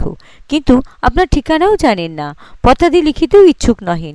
সুতরাং আপনার অভিপ্রায় জানিবার ভার আমার উপরেই পড়িল। আমি অনেক সন্ধানে আপনার ঠিকানা জানিয়া আপনার অনুমতি লইতে আসিয়াছি। গোবিন্দলাল কোনো উত্তর করিল না, বড় অন্যমনস্ক। অনেক দিনের পর ভ্রমরের কথা শুনিলেন। তাহার সেই ভ্রমর প্রায় 2 বৎসর হইল। নিশাকর কতক কতক বুঝিলেন। পুনরবি বলিলেন, আপনার যদি মত হয় তবে এক ছত্র লিখিয়া দেন যে আপনার কোনো আপত্তি নাই, তাহা হইলেই আমি উঠিয়া যাই। গোবিন্দলাল কিছুই উত্তর করিলেন না। নিশাকর বুঝিলেন, আবার বলিতে হইল। আবার আসল কথাগুলি বুঝাইয়া বলিলেন। গোবিন্দলাল এবার চিত্ত সংযত করিয়া কথা সকল শুনিলেন। নিশাকরের সকল কথাই যে মিথ্যা তাহার পাঠক বুঝিয়াছিলেন, কিন্তু গোবিন্দলাল তাহা কিছুই বোঝে নাই। পূর্বকার উগ্রভাব পরিত্যাগ করিয়া বলিলেন, আমার অনুমতি লওয়া অনাবশ্যক। বিষয় আমার স্ত্রীর, আমার নহে। বোধহয় তাহা জানেন। তাহার যাহাকে ইচ্ছা পত্তনি দিবেন, আমার বিধিনিষেধ নাই। আমি কিছু লিখিব না। বোধহয় এখন আপনি আমাকে অব্যাহতি দিবেন। কাজে কাজেই নিশাকরকে উঠিতে হইল। তিনি নিচে নামিয়া গেলেন। নিশাকর গেলে গোবিন্দলাল দানেশ খাঁকে বলিলেন, কিছু গাও। দানেশ খাঁ প্রভুর আজ্ঞা পাইয়া আবার তম্বুরায় সুর বাঁধিয়া জিজ্ঞাসা করিল, কি গাহিব? যা খুশি বলিয়া গোবিন্দলাল তবলা লইলেন। গোবিন্দলাল পূর্বেই কিছু কিছু বাজাইতে জানিতেন, এক্ষণে উত্তম বাজাইতে শিখিয়াছিলেন। কিন্তু আজই দানেশ খাঁর সঙ্গে তাহা সঙ্গত হইল না। সকল তালি কাটিয়া যাইতে লাগিল। দানেশ খাঁ বিরক্ত হইয়া তম্বুরা ফিরিয়া গীত বন্ধ করিয়া বলিল, আজ আমি ক্লান্ত হইয়াছি। তখন গোবিন্দলাল একটা সেতার লইয়া বাজাবার চেষ্টা করিলেন, কিন্তু গদ সব ভুলিয়া যাইতে লাগিলেন। সেতার ফেলিয়া নোবেল পড়িতে আরম্ভ করিলেন, কিন্তু যাহা পড়িতেছিলেন তাহার অর্থবোধ হইল না। তখন বহি ফেলিয়া গোবিন্দলাল শয়নগৃহের মধ্যে গেলেন। রোহিণীকে দেখতে পাইলেন না, কিন্তু সোনা চাকর নিকটে ছিল। দ্বার হইতে গোবিন্দলাল সোনাকে বলিলেন, আমি এখন একটু ঘুমাইব। আপনি না উঠিলে আমাকে কেহ যেন উঠায় না। এই বলিয়া গোবিন্দলাল শয়নঘরে দ্বার রুদ্ধ করিলেন। তখন সন্ধ্যা উত্তীর্ণ হয়। দ্বার রুদ্ধ করিয়া গোবিন্দলাল তখন ঘুমাইল না। খাটে বসিয়া 2 হাত মুখে দিয়া কাঁদিতে আরম্ভ করিল। কেন যে কাঁদিল তাহা জানি না। ভ্রমরের জন্য কাঁদিল কি নিজের জন্য কাঁদিল তাহা বলিতে পারি না। বোধহয় 2। আমরা তো কান্না বই গোবিন্দলালের অন্য উপায় দেখি না। ভ্রমরের জন্য কাঁদিবার পথ আছে, কিন্তু ভ্রমরের কাছে ফিরিয়া যাইবার আর উপায় নাই। হরিদ্রা গ্রামে আর মুখ দেখাইবার কথাও নাই। হরিদ্রা গ্রামের পথে কাটা পড়িয়াছে, কান্না বই তো আর উপায় নাই। 7ম পরিচ্ছেদ। তখন নিশাকর আসিয়া বড় হলে বসিল। রোহিণীকে সুতরাং পাশের কামরায় প্রবেশ করিতে হইয়াছিল, কিন্তু নয়নের অন্তরাল হইল মাত্র, শ্রবণের নহে। কথোপকথন যাহা হইল সকলে কান পাতিয়া শুনিল, বরং দ্বারের পর্দাটি একটু সরাইয়া নিশাকরকে দেখিতে লাগিল। নিশাকরও দেখিল যে পর্দার পাশ হইতে একটি পটল চেরা চোখ তাকে দেখিতেছে। রোহিণী শুনল যে নিশাকর অথবা রাসবিহারী হরিদ্রা গ্রাম হইতে আসিয়াছে। রূপ চাকরও রোহিণীর মতো সকল কথা দাঁড়াইয়া শুনিতেছিল। নিশাকর উঠিয়া গেলেই রোহিণী পর্দার পাশ হইতে মুখ বাহির করিয়া আঙুলের ইশারায় রূপকে ডাকিল। রূপ কাছে আসিল, তাহাকে কানে কানে বলিল, যা বলি তা পারবি? বাবুকে সকল কথা লুকাইতে হইবে। যাহা করিবে তাহা যদি বাবু কিছু না জানিতে পারেন, তবে তোকে 5 টাকা বকশিস দিব। রূপ মনে ভাবিল, আজ না জানি উঠিয়া কার মুখ দেখিয়াছিলাম, আজ তো দেখছি টাকা রোজগারের দিন, গরিব মানুষের 2 পয়সা এলেই ভালো। প্রকাশে বলিল, যা বলিবেন তাই পারিব, কি আজ্ঞা করুন। রোহিণী, ওই বাবুর সঙ্গে নামিয়া যা, উনি আমার বাপের বাড়ির দেশ থেকে এসেছেন, সেখানকার কোনো সংবাদ আমি কখনো পাই না, তার জন্য কত কাঁদি। যদি দেশ থেকে একটি লোক এসেছে, তাকে একবার আপনার জন্য 2টো খবর জিজ্ঞাসা করব। বাবু তো রেগে ওকে উঠিয়ে দিলেন, তুই গিয়ে তাকে বসা, এমন জায়গায় বসা যেন বাবু নিচে গেলে না দেখতে পান আর কেহ না দেখিতে পায়। আমি একটু নিরিবিলি পেলেই যাব, যদি বসতে না চায় তবে কাকুতি মিনতি করিস। রূপ বকশিসের গন্ধ পাইয়াছে, যে আজ্ঞা বলিয়া ছুটিল। নিশাকর কি অভিপ্রায় গোবিন্দলালকে চলিতে আসিয়াছিলেন তাহা বলিতে পারি না, কিন্তু তিনি নিচে আসিয়া যেরূপ আচরণ করিতেছিলেন তাহা বুদ্ধিমানে দেখিলে তাহাকে বড় অবিশ্বাস করিত। তিনি গৃহপ্রবেশ দ্বারের কবাট, খিল, কবজা প্রভৃতি পর্যবেক্ষণ করিয়া দেখিতেছিলেন। এমতো সময় রূপ খানসামা আসিয়া উপস্থিত হইল। রূপ বলিল, তামাকও ইচ্ছা করিবেন কি? নিশা, বাবু তো দিলেন না, চাকরের কাছে খাবো কি? রূপ, আগে তা নয়, একটা নিরিবিলি কথা আছে, একটু নিরিবিলিতে আসুন। রূপ নিশাকরকে সঙ্গে করিয়া আপনার নির্জন ঘরে লইয়া গেল। নিশাকরও বিনা ওজোর আপত্তিতে গেলেন। সেখানে নিশাকরকে বসিতে দিয়া যাহা যাহা রোহিণী বলিয়াছিল রূপচাঁদ তাহা বলিল। নিশাকর আকাশে চাঁদ হাত বাড়াইয়া পাইলেন, নিজ অভিপ্রায় সিদ্ধি অতি সহজ উপায় দেখিতে পাইলেন। বলিলেন, বাপু, তোমার মনিব তো আমায় তাড়িয়ে দিয়েছেন, আমি তার বাড়িতেই লুকাইয়া থাকি কি প্রকারে?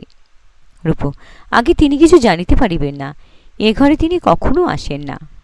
নিশা, না আসুন, কিন্তু যখন তোমার মা ঠাকুরুনী নিচে আসিবেন তখন যদি তোমার বাবু ভাবেন কোথায় গেল দেখি, যদি তাই ভাবিয়া পিছু পিছু আসেন, কি কোনো রকমে যদি আমার কাছে তোমার মা ঠাকুরুনীকে দেখেন, তবে আমার দশাটা কি হবে বলো দেখি। রূপচাঁদ চুপ করিয়া রহিল। নিশাকর বলিতে লাগিলেন, এই মাঠের মাঝখানে ঘরে পুড়িয়া আমাকে খুন করিয়া এই বাগানে পুঁতিয়া রাখিলেও আমার মা বলতে নাই, বাপ বলতেও নাই, তখন তুমিই আমাকে 2 ঘা লাঠি মারিবে। অতএব এমন কাজে আমি নই। তোমার মাকে বুঝাইয়া বলিও যে আমি ইহা পারিব না, আর একটা কথা বলিও, তাহার খুড়া আমাকে কতগুলি অতি ভারী ভারী কথা বলিতে বলিয়া দিয়েছিল। আমি তোমার মা ঠাকুরুনীকে সে কথা বলিবার জন্য বড়ই ব্যস্ত ছিলাম, কিন্তু তোমার বাবু আমাকে তাড়াইয়া দিলেন, আমার বলা হইল না, আমি চলিলাম। রূপ দেখিল 5 টাকা হাতছাড়া হয়, বলিল, আচ্ছা তা এখানে না বসেন, বাহিরে একটু তফাতে বসিতে পারেন না? নিশা, আমিও সেই কথা ভাবিতেছিলাম, আসিবার সময় তোমাদের কুঠির নিকটেই নদীর ধারে একটা বাঁধা ঘাট, তাহার কাছে 2টা বকুল গাছ দেখিয়া আসিয়াছি, চেনো সেই জায়গা? রূপ, চিনি। নিশা, আমি গিয়া সেখানে বসিয়া থাকি, সন্ধ্যা হইয়াছে, রাত্রি হইলে সেখানে বসিয়া থাকিলে বড় কেউ দেখতে পাইবে না। তোমার মা ঠাকুরুনী যদি সেখানে আসিতে পারেন তবেই সকল সংবাদ পাইবেন। তেমন তেমন দেখিলে আমি পলাইয়া প্রাণ রক্ষা করিতে পারিব। ঘরে পড়িয়া যে আমাকে কুকুর মারা করিবে, আমি তাহাতে বড় রাজি নইহি। অগত্যা রূপ চাকর রোহিণীর কাছে গিয়া নিশাকর যেমন বলিল তাহা নিবেদন করিল। এখন রোহিণীর মনের ভাব কি তাহা আমরা বলিতে পারি না। যখন মানুষ নিজে নিজের মনের ভাব বুঝিতে পারে না, আমরা কেমন করিয়া বলিব যে রোহিণীর মনের ভাবেই? রোহিণী যে ব্রহ্মানন্দকে এত ভালোবাসিত, তাহার সংবাদ লইবার জন্য দিকবিদিক জ্ঞান শূন্য হইবে এমন খবর আমরা রাখি না, বুঝি আরও কিছু ছিল। একটু তাকাতাকি আঁচাআঁচি হইয়াছিল। রোহিণী দেখিয়াছিলেন যে নিশাকর রূপবান, পটল ছেঁড়া চোখ। রোহিণী দেখিয়াছিল যে মনুষ্যর মধ্যে নিশাকর একজন মনুষ্যত্বের প্রধান। রোহিণীর মনে মনে দৃঢ় সংকল্প ছিল যে আমি গোবিন্দলালের কাছে বিশ্বাস সহস্তি হইব না, কিন্তু বিশ্বাস হানি এক কথা, আর এ আরেক কথা বুঝি সেই মহাপাপিষ্ঠা মনে করিয়াছিল। অনবধান মৃগ পাইলে কোন বেদ ব্যবসায়ী হইয়া তাহাকে না সরবিদ্ধ করিবে। ভাবিয়াছিল নারী হইয়া যে পুরুষ দেখিলে কোন নারী না তাহাকে জয় করিতে কামনা করিবে। বাঘ গরু মারে, সকল গরু খায় না। স্ত্রীলোক পুরুষকে জয় করে কেবল জয় পতাকা উড়াইবার জন্য। অনেক মাছ ধরে কেবল মাছ ধরিবার জন্য, মাছ খায় না, বিলাইয়া দেয়। অনেক পাখি মারে কেবল মারিবার জন্য, মারিয়া ফেলিয়া দেয়। শিকার কেবল শিকারের জন্য, খাইবার জন্য নহে। জানি না তাহাতে কি রস আছে। রোহিণী ভাবিয়া থাকিবে, যদি এই আয়তলোচন মৃগ এই প্রসাদপুর কাননে আসিয়া পড়িয়াছে, তবে কেননা তাহাকে শরবিদ্ধ করিয়া ছাড়িয়া দিই। জানি না এই পাপীয়সীর পাপচিত্তে কি উদয় হইয়াছিল, কিন্তু রোহিণী স্বীকৃত হইল যে প্রদোষকালে অবকাশ পাইলেই গোপনে চিত্রার বাধাঘাটে একাকিনী সে নিশাকরের নিকটে গিয়া খুলল তাতে সংবাদ শুনিবে। রূপচাঁদ আসিয়া সে কথা নিশাকরের কাছে বলিল। নিশাকর শুনিয়া ধীরে ধীরে আসিয়া হর্ষোদ উৎফুল্ল মনে গাত্রোত্থান করিলেন। অষ্টম পরিচ্ছেদ। রূপ সরিয়া গেলে নিশাকর সোনাকে ডাকিয়া বলিলেন, তোমরা বাবুর কাছে কতদিন আছো? সোনা, এই যতদিন এখানে এসেছেন ততদিন আছি। নিশা, তবে অল্প দিনই। পাও কি? সোনা, 3 টাকা মাহিয়া, না খোরাক পোশাক। নিশা, এত অল্প বেতনে তোমাদের মতো খানসামার পোষায় কি? কথাটা শুনিয়া সোনা খানসামা গলিয়া গেল। বলিল, কি করি, এখানে আর কোথায় চাকরি জোটে? নিশা, চাকরির ভাবনা কি? আমাদের দেশে গেলে তোমাদের লুপে নেবে। 5, 7, 10 টাকা অনায়াসে মাসে পাও। সোনা, অনুগ্রহ করিয়া যদি সঙ্গে লইয়া যান। নিশা, নিয়ে যাব কি? অমন মুনিবের চাকরি ছাড়বে? সোনা, মুনিব মন্দ নয়, কিন্তু মুনিব ঠাকুরন বড় হারামজাদা। নিশা, হাতে হাতে তার প্রমাণ আমি পেয়েছি। আমার সঙ্গে তোমার যাওয়াই স্থির তো? সোনা, স্থির বই কি। নিশা, তবে যাবার সময় তোমার মুনিবের একটি উপকার করিয়া যাও, কিন্তু বড় সাবধানের কাজ। পারবে কি? সোনা, ভালো কাজ হয়তো পারবো না, কেন? নিশা, তোমার মুনিবের পক্ষে ভালো, মুনিবের পক্ষে বড় মন্দ।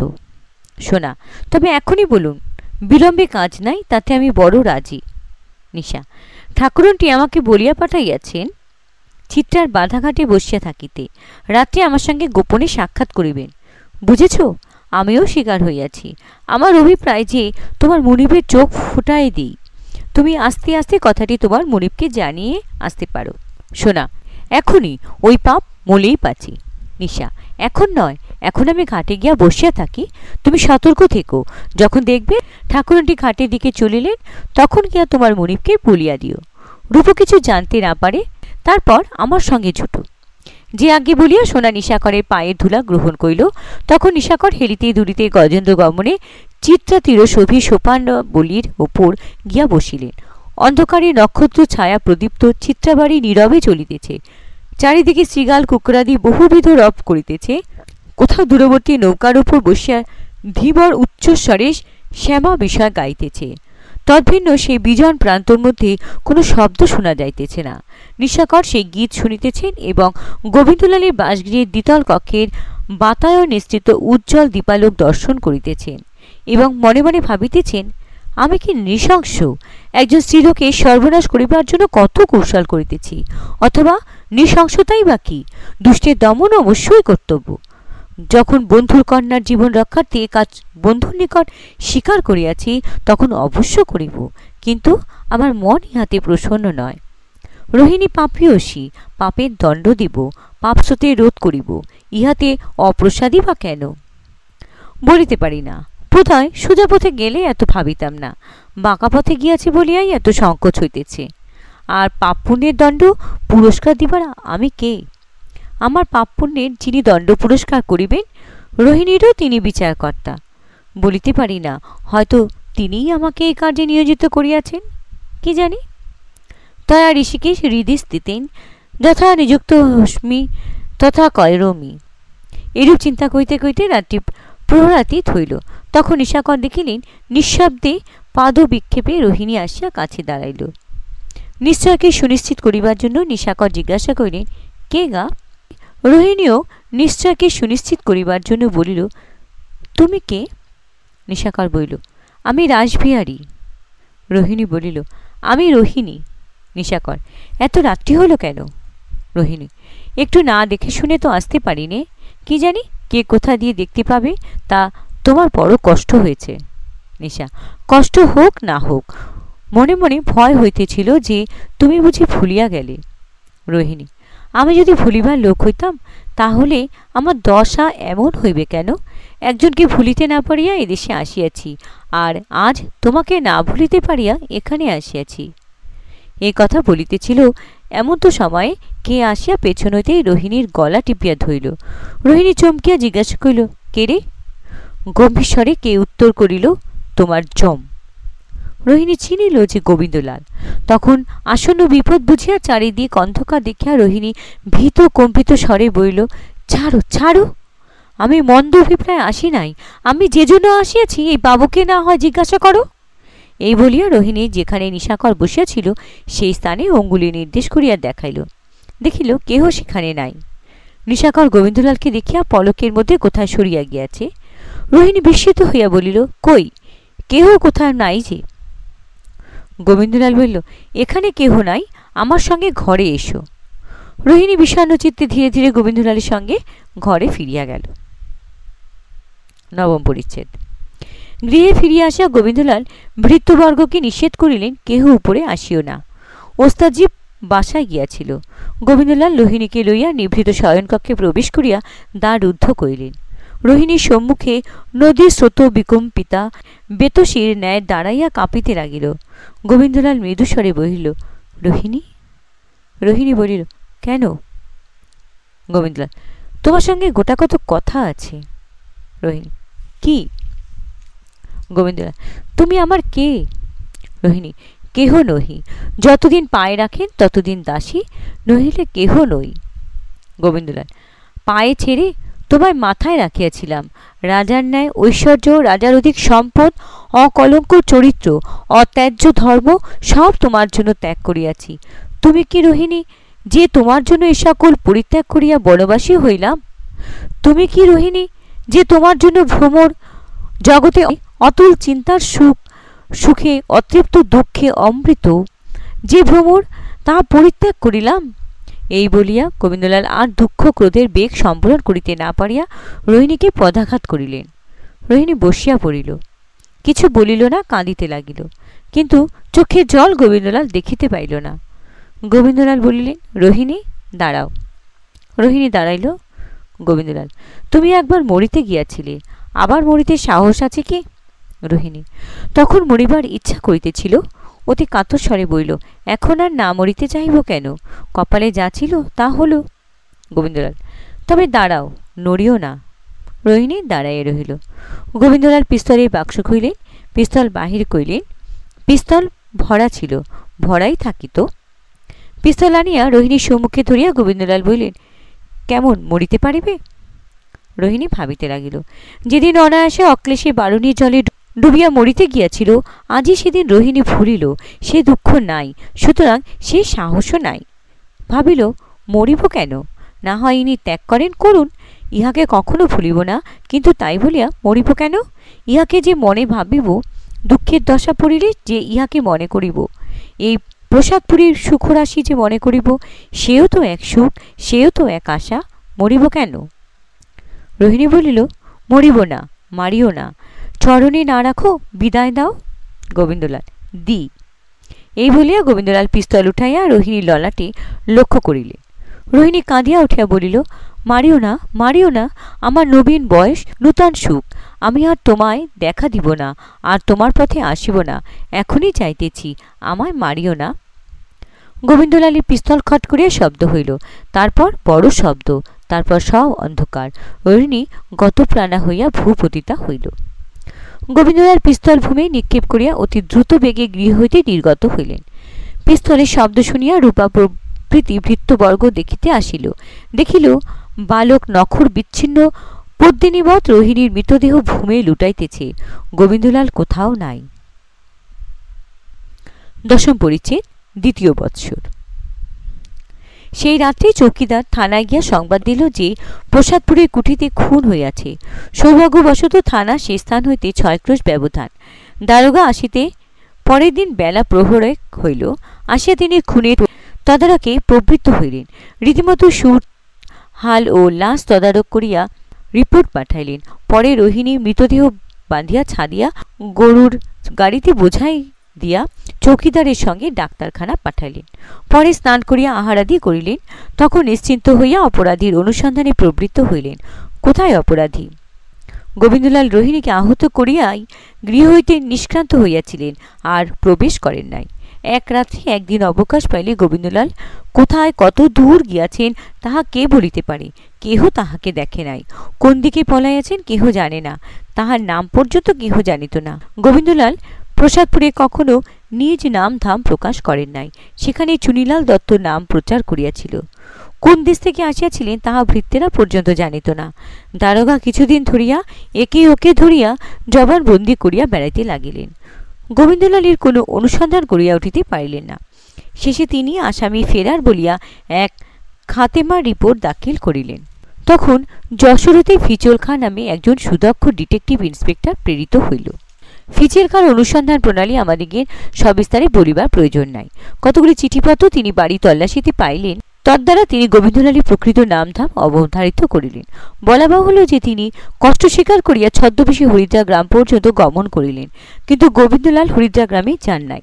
সুতরাং ফিচেল খাঁ সেখানে গোবিন্দলালকে প্রাপ্ত না হইয়া প্রত্যাবর্তন করিলেন।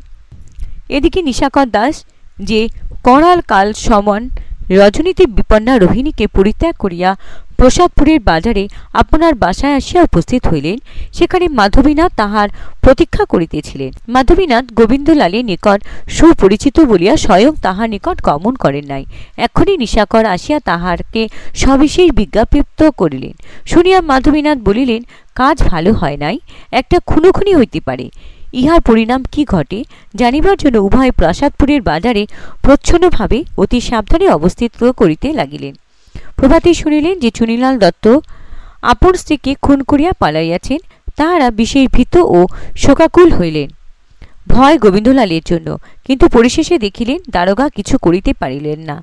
গোবিন্দলালের কোনো অনুসন্ধান নাই। তখন তাহারা এক প্রকার নিশ্চিন্ত হইয়া অথচ অত্যন্ত বিষণ্ণভাবে স্বস্থানে প্রস্থান করিলেন। একাদশ পরিচ্ছেদ, তৃতীয় বৎসর। ভ্রমর মরে নাই। কেন মরিল না তাহা জানি না। এ সংসারে বিশেষ দুঃখ এই যে মরিবার উপযুক্ত সময় কেহ মরে না, অসময় সবাই মরে। ভ্রমর যে মরিল না, বুঝি ইহাই তাহার কারণ। যাহাই হোক, ভ্রমর উৎকট রোগ হইতে কিয়দংশ মুক্তি পাইয়াছে। ভ্রমর আবার পিত্রালয়। মাধবীনাথ গোবিন্দলালের যে সংবাদ আনিয়াছিল তাহার পত্নী অতি সঙ্গোপনে তাহার জ্যেষ্ঠা কন্যা ভ্রমরের ভগিনীর নিকট বলিয়াছিলেন। তাহার জ্যেষ্ঠা কন্যা অতি গোপনে তাহা ভ্রমরের নিকট বলিয়াছিল। এখনে ভ্রমরের জ্যেষ্ঠা ভগিনী যামিনী বলিতেছিল, এখন তিনি কেন হলুদ গায়ের বাড়িতে আসিয়া বাস করুন না? তাহলে বোধ হয় কোনো আপদ থাকিবে না। ভ্রমর, আপদ থাকিবে না কিসে? যামিনী, তিনি প্রসাদপুরের নাম ভাড়াইয়া বাস করিতেন। তিনিই যে গোবিন্দলালের বাবু তাহা তো কেহ জানে না। ভ্রমর, শুনো নাই কি যে হলুদ গায়েও পুলিশের লোক তাহার সন্ধানে আসিয়াছিল, তবে আর জানে না কি প্রকারে। যামিনী, তা না হয় জানিল, তবু এখানে আসিয়া আপনার বিষয় দখল করিয়া বসিলে টাকা হাতে হইবে। বাবা বলেন পুলিশ টাকার বশ। ভ্রমর কাঁদিতে লাগিল, বলিল, সে পরামর্শ তাহাকে কে দেয়? কোথায় তাহার সাক্ষাৎ পাইব যে সে পরামর্শ দিব? বাবা একবার তার সন্ধান করিয়া ঠিকানা করিয়াছিলেন, আর একবার সন্ধান করিতে পারেন কি? যামিনী, পুলিশের লোক কত সন্ধানী, তাহারাই অহরহ সন্ধান করিয়া যখন ঠিকানা পাইতেছেন না, তখন বাবা কি প্রকারে সন্ধান পাইবেন? কিন্তু আমার বোধ হয় গোবিন্দলাল বাবু আপনি হলুদ গায়ে আসিয়া বসিবেন।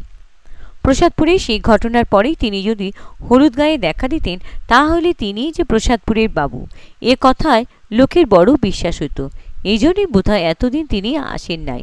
এখন আসিবেন, এখন ভরসা করা যায়। ভ্রমর, আমাকে কোনো ভরসা নাই। যামিনী, যদি আসেন? ভ্রমর, যদি এখানে আসিলে তাহার মঙ্গল হয়, তবে দেবতার কাছে আমি কায় মনোবাক্যে প্রার্থনা করি তিনি আসুন। যদি না আসিলে তাহার মঙ্গল হয়, তবে কায় মনোবাক্যে প্রার্থনা করি আর ইহজন্মে তাহার হরিদ্রাগামে না আসা হয়, যাহাতে তিনি নিরাপদ থাকেন। ঈশ্বর তাহাকে সেই মতেই দেন। যামিনী: আমার বিবেচনায় ভগিনী তোমার সেখানে থাকাই কর্তব্য। কি জানি তিনি কোন দিন অর্থের অভাবে আসে উপস্থিত হন। যদি আমলাকে অবিশ্বাস করিয়া তাহাদিগের সঙ্গে সাক্ষাৎ না করেন, তোমাকে না দেখিলে তিনি ফিরিয়া যাইতে পারেন। ভ্রমর: আমার এই রোগ, কবে মরি কবে বাঁচি, আমি সেখানে কার আশ্রয় থাকিব? যামিনী: বলো, যদি না হয় আমরা কেউ গিয়া থাকিব, তথাপি তোমার সেখানেই থাকা কর্তব্য। ভ্রমর ভাবিয়া বলিল, আচ্ছা, আমি হলুদগাঁয়ে যাইব। মাকে বলিও কালই আমাকে পাঠিয়া দেন। এখন তোমাদের কাহাকেও যাইতে হইবে না, কিন্তু আমার বিপদের দিন তোমরা দেখা দিও। যামিনী: কি বিপদ ভ্রমর? ভ্রমর কাঁদিতে কাঁদিতে বলিল, যদি তিনি আসেন। যামিনী: সে আবার বিপদ কি ভ্রমর?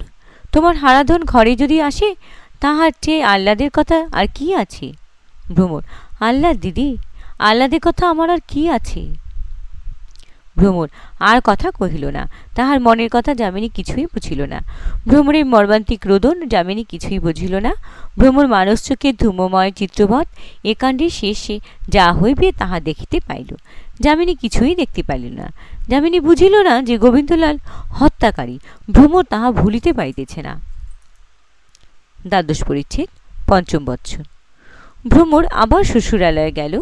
যদি স্বামী আসে, নিত্য প্রতীক্ষা করতে লাগিল, কিন্তু স্বামী তো আসিল না। দিন গেল, মাস গেল, স্বামী তো আসিল না, কোনো সংবাদও আসিল না। এইরূপে তৃতীয় বৎসরও কাটিয়া গেল, গোবিন্দলাল আসিল না। তারপর চতুর্থ বৎসরও কাটিয়া গেল, গোবিন্দলাল আসিল না। এদিকে ভ্রমরের পীড়া বৃদ্ধি হইতে লাগিল।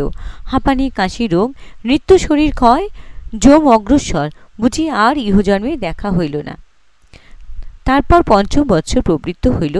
পঞ্চম বৎসরে একটা ভারী গোলযোগ উপস্থিত হইল। হরিদ্রা গ্রামে সংবাদ আসিল যে গোবিন্দলাল ধরা পড়িয়াছে।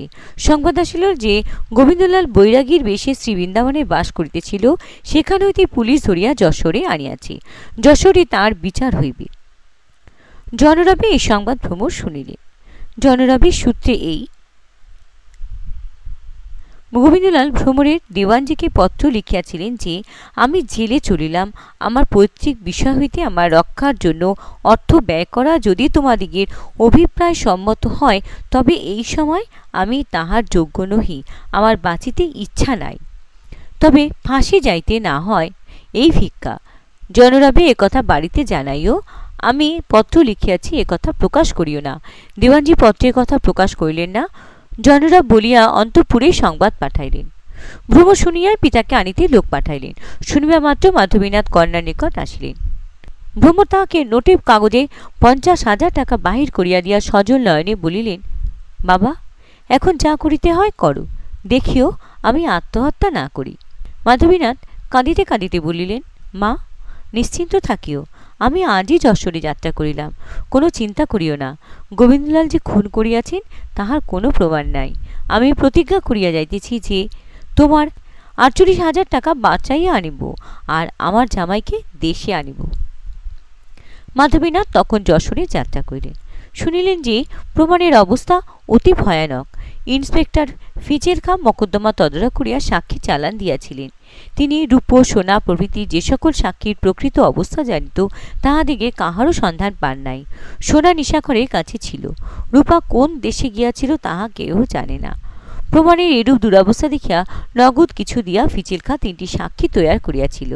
সাক্ষীরা ম্যাজিস্ট্রেট সাহেবের কাছে বলিল যে আমরা স্বচক্ষে দেখিয়াছি যে গোবিন্দলাল ওরফে চুনিলাল স্বহস্তে পিস্তল মারিয়া রোহিণীকে খুন করিয়াছে। আমরা তখন সেখানে গান শুনিতে গিয়াছিলাম। ম্যাজিস্ট্রেট সাহেব আহেলা বিলাতি, সুশাসন জন্য সর্বদা গভর্নমেন্টের দ্বারা প্রশংসিত হইয়া থাকে। তিনি এই প্রমাণের উপর নির্ভর করিয়া গোবিন্দলালকে সেশনের বিচারে অর্পণ করিলেন। যখন মাধবীনাথ যশোরে পৌঁছেছিলেন, তখন গোবিন্দলাল জেলে পচিতেছিলেন। মাধবীনাথ পৌঁছাইয়া সবিশেষ বৃত্তান্ত শুনিয়া বিষণ্ণ হইলেন। তিনি সাক্ষীদিগের নাম ধাম সংগ্রহ করিয়া তাহাদিগের বাড়ি গেলেন। তাহাদিগকে বলিলেন, বাপু, ম্যাজিস্ট্রেট সাহেবের কাছে যা বলিয়াছ তাহা বলিয়াছ, এখন জজ সাহেবের কাছে ভিন্ন প্রকার বলিতে হইবে। বলিতে হইবে যে আমরা কিছু জানি না, এই 500 টাকা নগদ লাও, আসামি খালাস হইলে আর 500 দিব। সাক্ষীরা বলিল, খেলাপ হলপের দায়ে মারা যায় বুঝি? মাধবীনাথ বলিল, ভয় নাই, আমি টাকা খরচ করিয়া সাক্ষীর দ্বারা প্রমাণ করাইব যে ফিচেল খাঁ তোমাদিগের মারপিট করিয়া ম্যাজিস্ট্রেট সাহেবের কাছে মিথ্যা স্বাক্ষর দেওয়াইয়াছে। সাক্ষীরা 14 পুরুষ মধ্যে কখনো 1000 টাকা একত্রে দেখে নাই। তৎক্ষণাৎ সম্মত হইল। সেশনের বিচারের দিন উপস্থিত হইল। গোবিন্দলাল কাঠগড়ার ভিতর।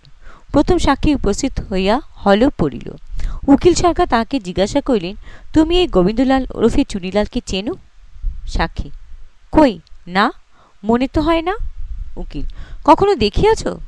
সাক্ষী, না। উকিল, রোহিণীকে চিনিতে? সাক্ষী, কোন রোহিণী? উকিল, প্রসাদপুরের কুঠিতে যে ছিল। সাক্ষী, আমার বাপের পুরুষ কখনো প্রসাদপুরের কুঠিতে যায় নাই। উকিল, রোহিণী কি প্রকারে মরিয়াছে? সাক্ষী, শুনিতেছি আত্মহত্যা হইয়াছে। উকিল, খুনের বিষয়ে কিছু জানো? সাক্ষী, কিছু না। উকিল তখন সাক্ষী ম্যাজিস্ট্রেট সাহেবের কাছে যে জবানবন্দি দিয়াছিল তাহা পাঠ করিয়া সাক্ষীকে শুনাইয়া জিজ্ঞাসা করিলেন, কেমন, তুমি ম্যাজিস্ট্রেট সাহেবের কাছে এই সকল কথা বলিয়াছিলে? সাক্ষী, হ্যাঁ বলিয়াছিলাম। উকিল, যদি কিছু জানো না তবে কেন বলিয়াছিলে? সাক্ষী, মারের চোটে। ফিচেল খাঁ মারিয়া আমাদের শরীরে আর কিছু রাখে নাই। এই বলিয়া সাক্ষী একটু কাঁদিল। 2-4 দিন পূর্বে সওদার ভাতার সঙ্গে জমি লইয়া কাজিরা করিয়া মারামারি করিয়াছিল, তাহার দাগ। সাক্ষী অম্লান মুখে সেই দাগগুলো ফিচেল খাঁর মারপিটের দাগ বলিয়া জজ সাহেবকে দেখাইল। উকিল সরকার অপ্রতিভ হইয়া দ্বিতীয় সাক্ষী ডাকিলেন। দ্বিতীয় সাক্ষীও এইরূপ বলিল, সে পিঠে রাজচিত্রের আটা দিয়া ঘা করিয়া আসিয়াছিল। 1000 টাকার জন্য সব পারা যায়, তাহা জজ সাহেবকে দেখাইল। তৃতীয় সাক্ষী ওইরূপ গুজরাইল। তখন জজ সাহেব প্রমাণাভাব দেখিয়া আসামিকে খালাস দিলেন এবং ফিচেল খাঁ প্রতি অত্যন্ত অসন্তুষ্ট হইয়া তাহার আচরণ সম্বন্ধে তদারক করিবার জন্য ম্যাজিস্ট্রেট সাহেবকে উপদেশ দিলেন। বিচারকালে সাক্ষীদিগের এরূপ স্বপক্ষতা দেখিয়া গোবিন্দলাল বিস্মিত হইতেছিলেন। পরে যখন ভিড়ের ভেতর মাধবীনাথকে দেখিলেন তখনই সকল বুঝিতে পাইলেন। খালাস হইয়াও তাহারকে আর একবার জেলে যাইতে হইল। সেখানে জেলার পরোয়ানা পাইলে তবে ছাড়িবে। তিনি তখন জেলে ফিরিয়া যান। তখন মাধবীনাথ তাহার নিকটস্থ হইয়া কানে কানে বলিলেন, জেল হইতে খালাস পাইয়া আমার সঙ্গে সাক্ষাৎ করিব। আমার বাসা অমুক স্থানে। কিন্তু গোবিন্দলাল জেল হইতে খালাস পাইয়া মাধবীনাথের কাছে গেলেন না। কোথায় গেলেন কেহ জানিল না। মাধবীনাথ 4-5 দিন তাহার সন্ধান করিলেন, কোনো সন্ধান পাইলেন না। অগত্যা শেষে একাই হরিদ্রা গ্রামে প্রত্যাবর্তন করিলেন। ত্রয়োদশ পরিচ্ছেদ, ষষ্ঠ বৎসর। মাধবীনাথ আসিয়া ভ্রমরকে সংবাদ দিলেন, গোবিন্দলাল খালাস হইয়াছে, কিন্তু বাড়ি আসিল না। কোথায় চলিয়া গেল সন্ধান পাওয়া গেল না। মাধবীনাথ সরিয়া গেলে ভ্রমর অনেক কাঁদিল, কিন্তু কি জন্য কাঁদিল তাহা বলিতে পারিল না। এদিকে গোবিন্দলাল খালাস পাইয়াই প্রসাদপুরে গেলেন। গিয়া দেখিলেন প্রসাদপুরে গৃহে কিছু নাই, কেহ নাই।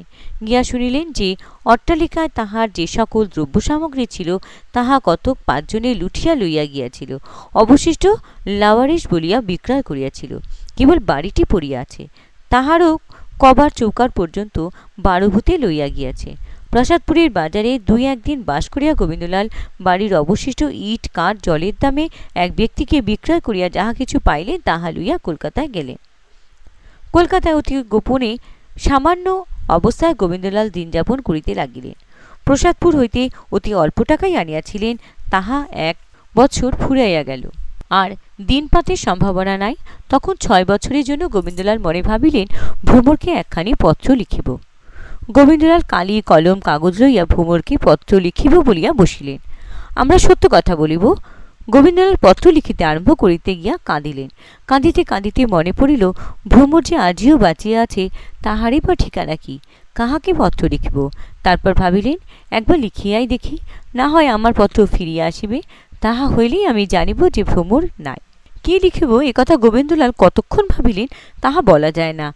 তাহার পর শেষে ভাবিলেন যাহাকে বিনা দোষে জন্মের মতো ত্যাগ করিয়াছি তাহাকে যা হয় তাই লিখিলেই বা অধিক কি ক্ষতি হইবে। গোবিন্দলাল লিখিলেন, ভ্রমর, 6 বছরের পর এ পামর আবার তোমায় পত্র লিখিতেছে। প্রবৃত্তি হয় পড়িও, না প্রবৃত্তি হয় না পড়িয়াই ছিঁড়িয়া ফেলিও। আমার অদৃষ্টে যাহা যাহা ঘটিয়াছে বোধহয় সকলেই তুমি শুনিয়াছ। যদি বলি সে আমার কর্মফল, তুমি মনে করিতে পারো আমি তোমার মন রাখা কথা বলিতেছি। কেননা আজই আমি তোমার কাছে ভিখারি। আমি এখন নিঃস্ব। 3 বছর ভিক্ষা করিয়া দিনপাত করিয়াছি। তীর্থস্থানে ছিলাম, তীর্থস্থানে ভিক্ষা মিলিত, এখানে ভিক্ষা মেলে না, সুতরাং আমি অন্যায়ভাবে মারা যাইতেছি। আমার যাইবার এক স্থান ছিল কাশীতে মাতৃক্রোড়ে। মার কাশী প্রাপ্তি হইয়াছে, বোধহয় তাহা তুমি জানো। সুতরাং আমার আর স্থান নাই, অন্য নাই। তাই আমি মনে করিয়াছি আবার হরিদ্রাগ্রামে এ কালামুখ দেখাইব, নহিলে খাইতে পাই না। যে তোমাকে বিনা অপরাধে পরিত্যাগ করিয়া পরদার নিরত হইল, স্ত্রীহত্যা পর্যন্ত করিল, তাহার আবার লজ্জা কি?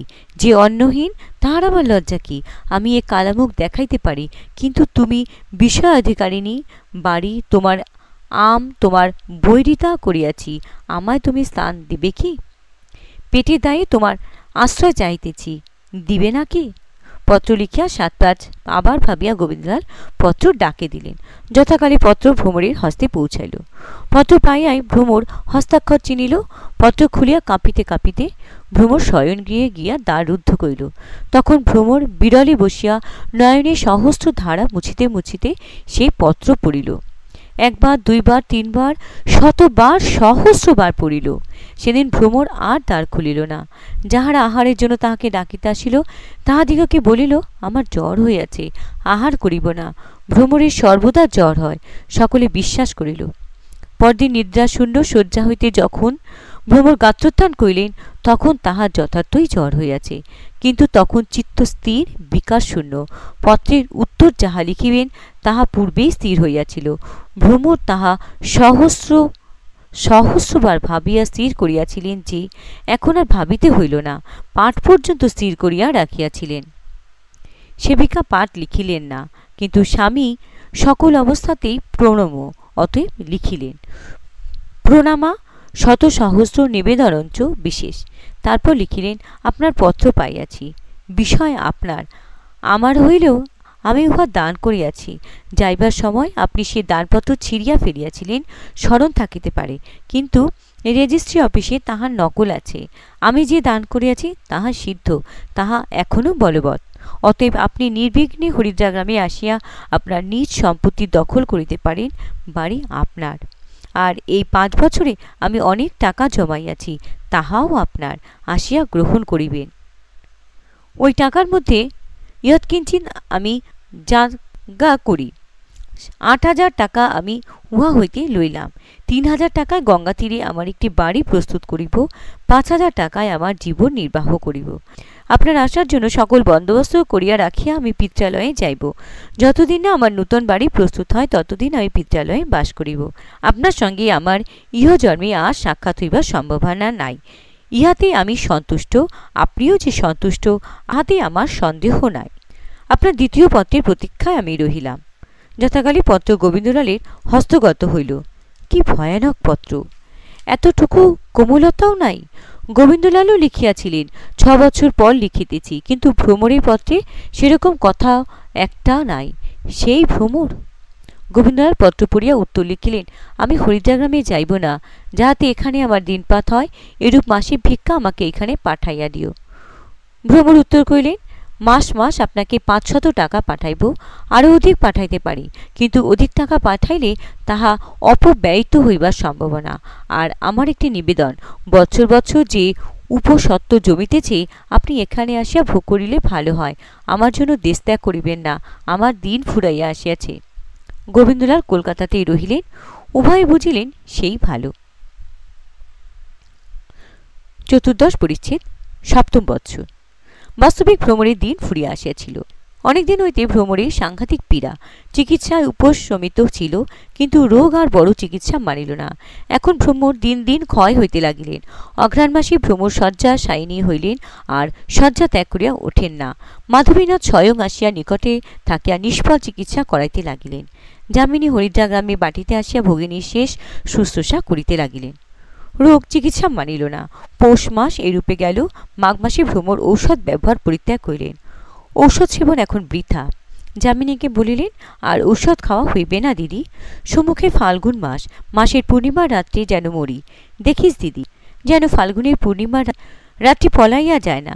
যদি দেখি যে পূর্ণিমার রাত্রি পার হয়, তবে আমায় একটা অন্তর্টিপনি দিতে ভুলিস না। রোগ হোক, অন্তর্টিপনিতে হোক, ফাল্গুন জ্যোৎস্নারাত্রে মরিতে হইবে, মনে থাকে যেন দিদি। যামিনী কাঁদিল, কিন্তু ভ্রমর আর ওষুধ খাইল না। ওষুধ খায় না, রোগের শান্তি নাই। কিন্তু ভ্রমর দিন দিন প্রফুল্ল চিত্ত হইতে লাগিল। এতদিনের পর ভ্রমর আবার হাসি তামাশা আরম্ভ করিল।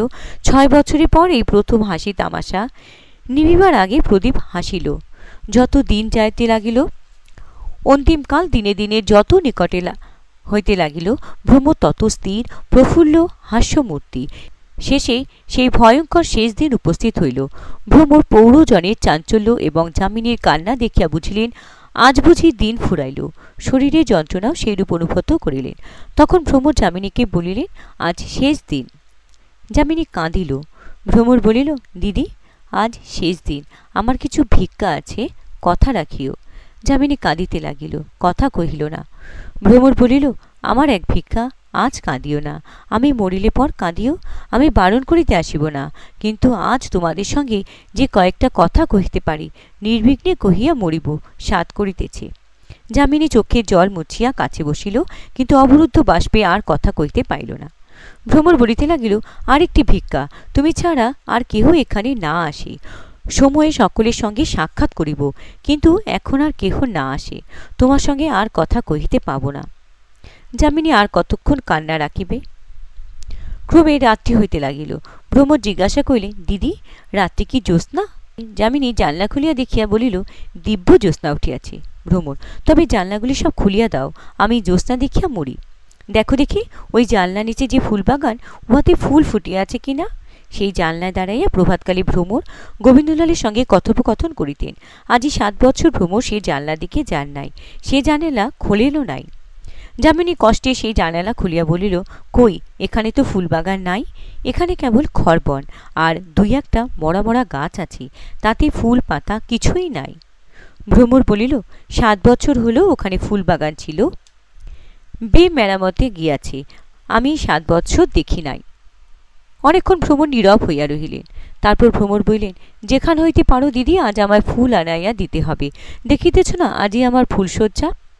যামিনীর আজ্ঞা পাইয়া দাস দাসী রাশিকৃত ফুল আনাইয়া দিল। ভ্রমর বলিল, ফুল আমার বিছানায় ছড়াইয়া দাও, আজ আমার ফুল সজ্জা। যামিনী তাহাই কইল। তখন ভ্রমরের চক্ষু দিয়া জলধারা পড়িতে লাগিল। যামিনী বলিল, কাঁদিতেছ কেন দিদি? ভ্রমর বলিল, দিদি, একটি বড় দুঃখ রইল। যেদিন তিনি আমায় ত্যাগ করিয়া কাশী যান, সেদিন সরু হাতে কাঁদিতে কাঁদিতে দেবতার কাছে ভিক্ষা চাইয়াছিলাম, একদিন যেন তার সঙ্গে সাক্ষাৎ হয়। স্পর্ধা করিয়া বলিয়াছিলাম, আমি যদি সতী হই তবে তার সঙ্গে আমার সাক্ষাৎ হইবে। কই, আর তো দেখা হইল না। আজিকার দিন, মরিবার দিনে দিদি যদি একবার দেখিতে পাইতাম, একদিনে দিদি 7 বছরই দুঃখ ভুলিতাম। যামিনী বলিল, দেখিবে? ভ্রমর যেন বিদ্যুৎ চমকিয়া উঠিল। বলিল, কার কথা বলিতেছ? যামিনী স্থিরভাবে বলিল, গোবিন্দলালের কথা। তিনি এখানে আছেন। বাবা তোমার পীড়ার সংবাদ তাহাকে দিয়াছিলেন, শুনিয়া তোমাকে একবার দেখিবার জন্য তিনি আসিয়াছেন, আজ পৌঁছাইয়াছেন। তোমার অবস্থা দেখিয়া ভয়ে এতক্ষণ তোমাকে বলিতে পারি নাই, তিনিও সাহস করিয়া আসিতে পারেন নাই। ভ্রমর কাঁদিয়া বলিল, একবার দেখা দিদি, ইহজন্মে আর একবার দেখি, এ সময় আর একবার দেখা। যামিনী উঠিয়া গেল। অল্পক্ষণ পরে নিঃশব্দ পাদবিক্ষেপে গোবিন্দলাল 7 বৎসর পরে নিজ শয্যাগৃহে প্রবেশ করিলেন। দুইজনেই কাঁদিতেছিল, একজনও কথা কহিতে পারিল না। ভ্রমর স্বামীকে কাছে আসিয়া বিছানায় বসিতে ইঙ্গিত করিল। গোবিন্দলাল কাঁদিতে কাঁদিতে বিছানায় বসিল। ভ্রমর তাহাকে আরও কাছে আসিতে বলিল। গোবিন্দলাল আরও কাছে গেল। তখন ভ্রমর আপন করতলের নিকট স্বামীর চরণ পাইয়া সেই চরণযুগল স্পর্শ করিয়া পদরেণু লইয়া মাথায় দিল। বলিল, আজ আমার সকল অপরাধ মার্জনা করিয়া আশীর্বাদ করিয়া জন্মান্তরে যেন সুখী হই। গোবিন্দলাল কোনো কথা কহিতে পাইলেন না। ভ্রমরের হাত আপন হাতে তুলিয়া লইলেন, সেরূপ হাতে হাত রহিল। অনেকক্ষণ রহিল। ভ্রমর নিঃশব্দে প্রাণত্যাগ করিল।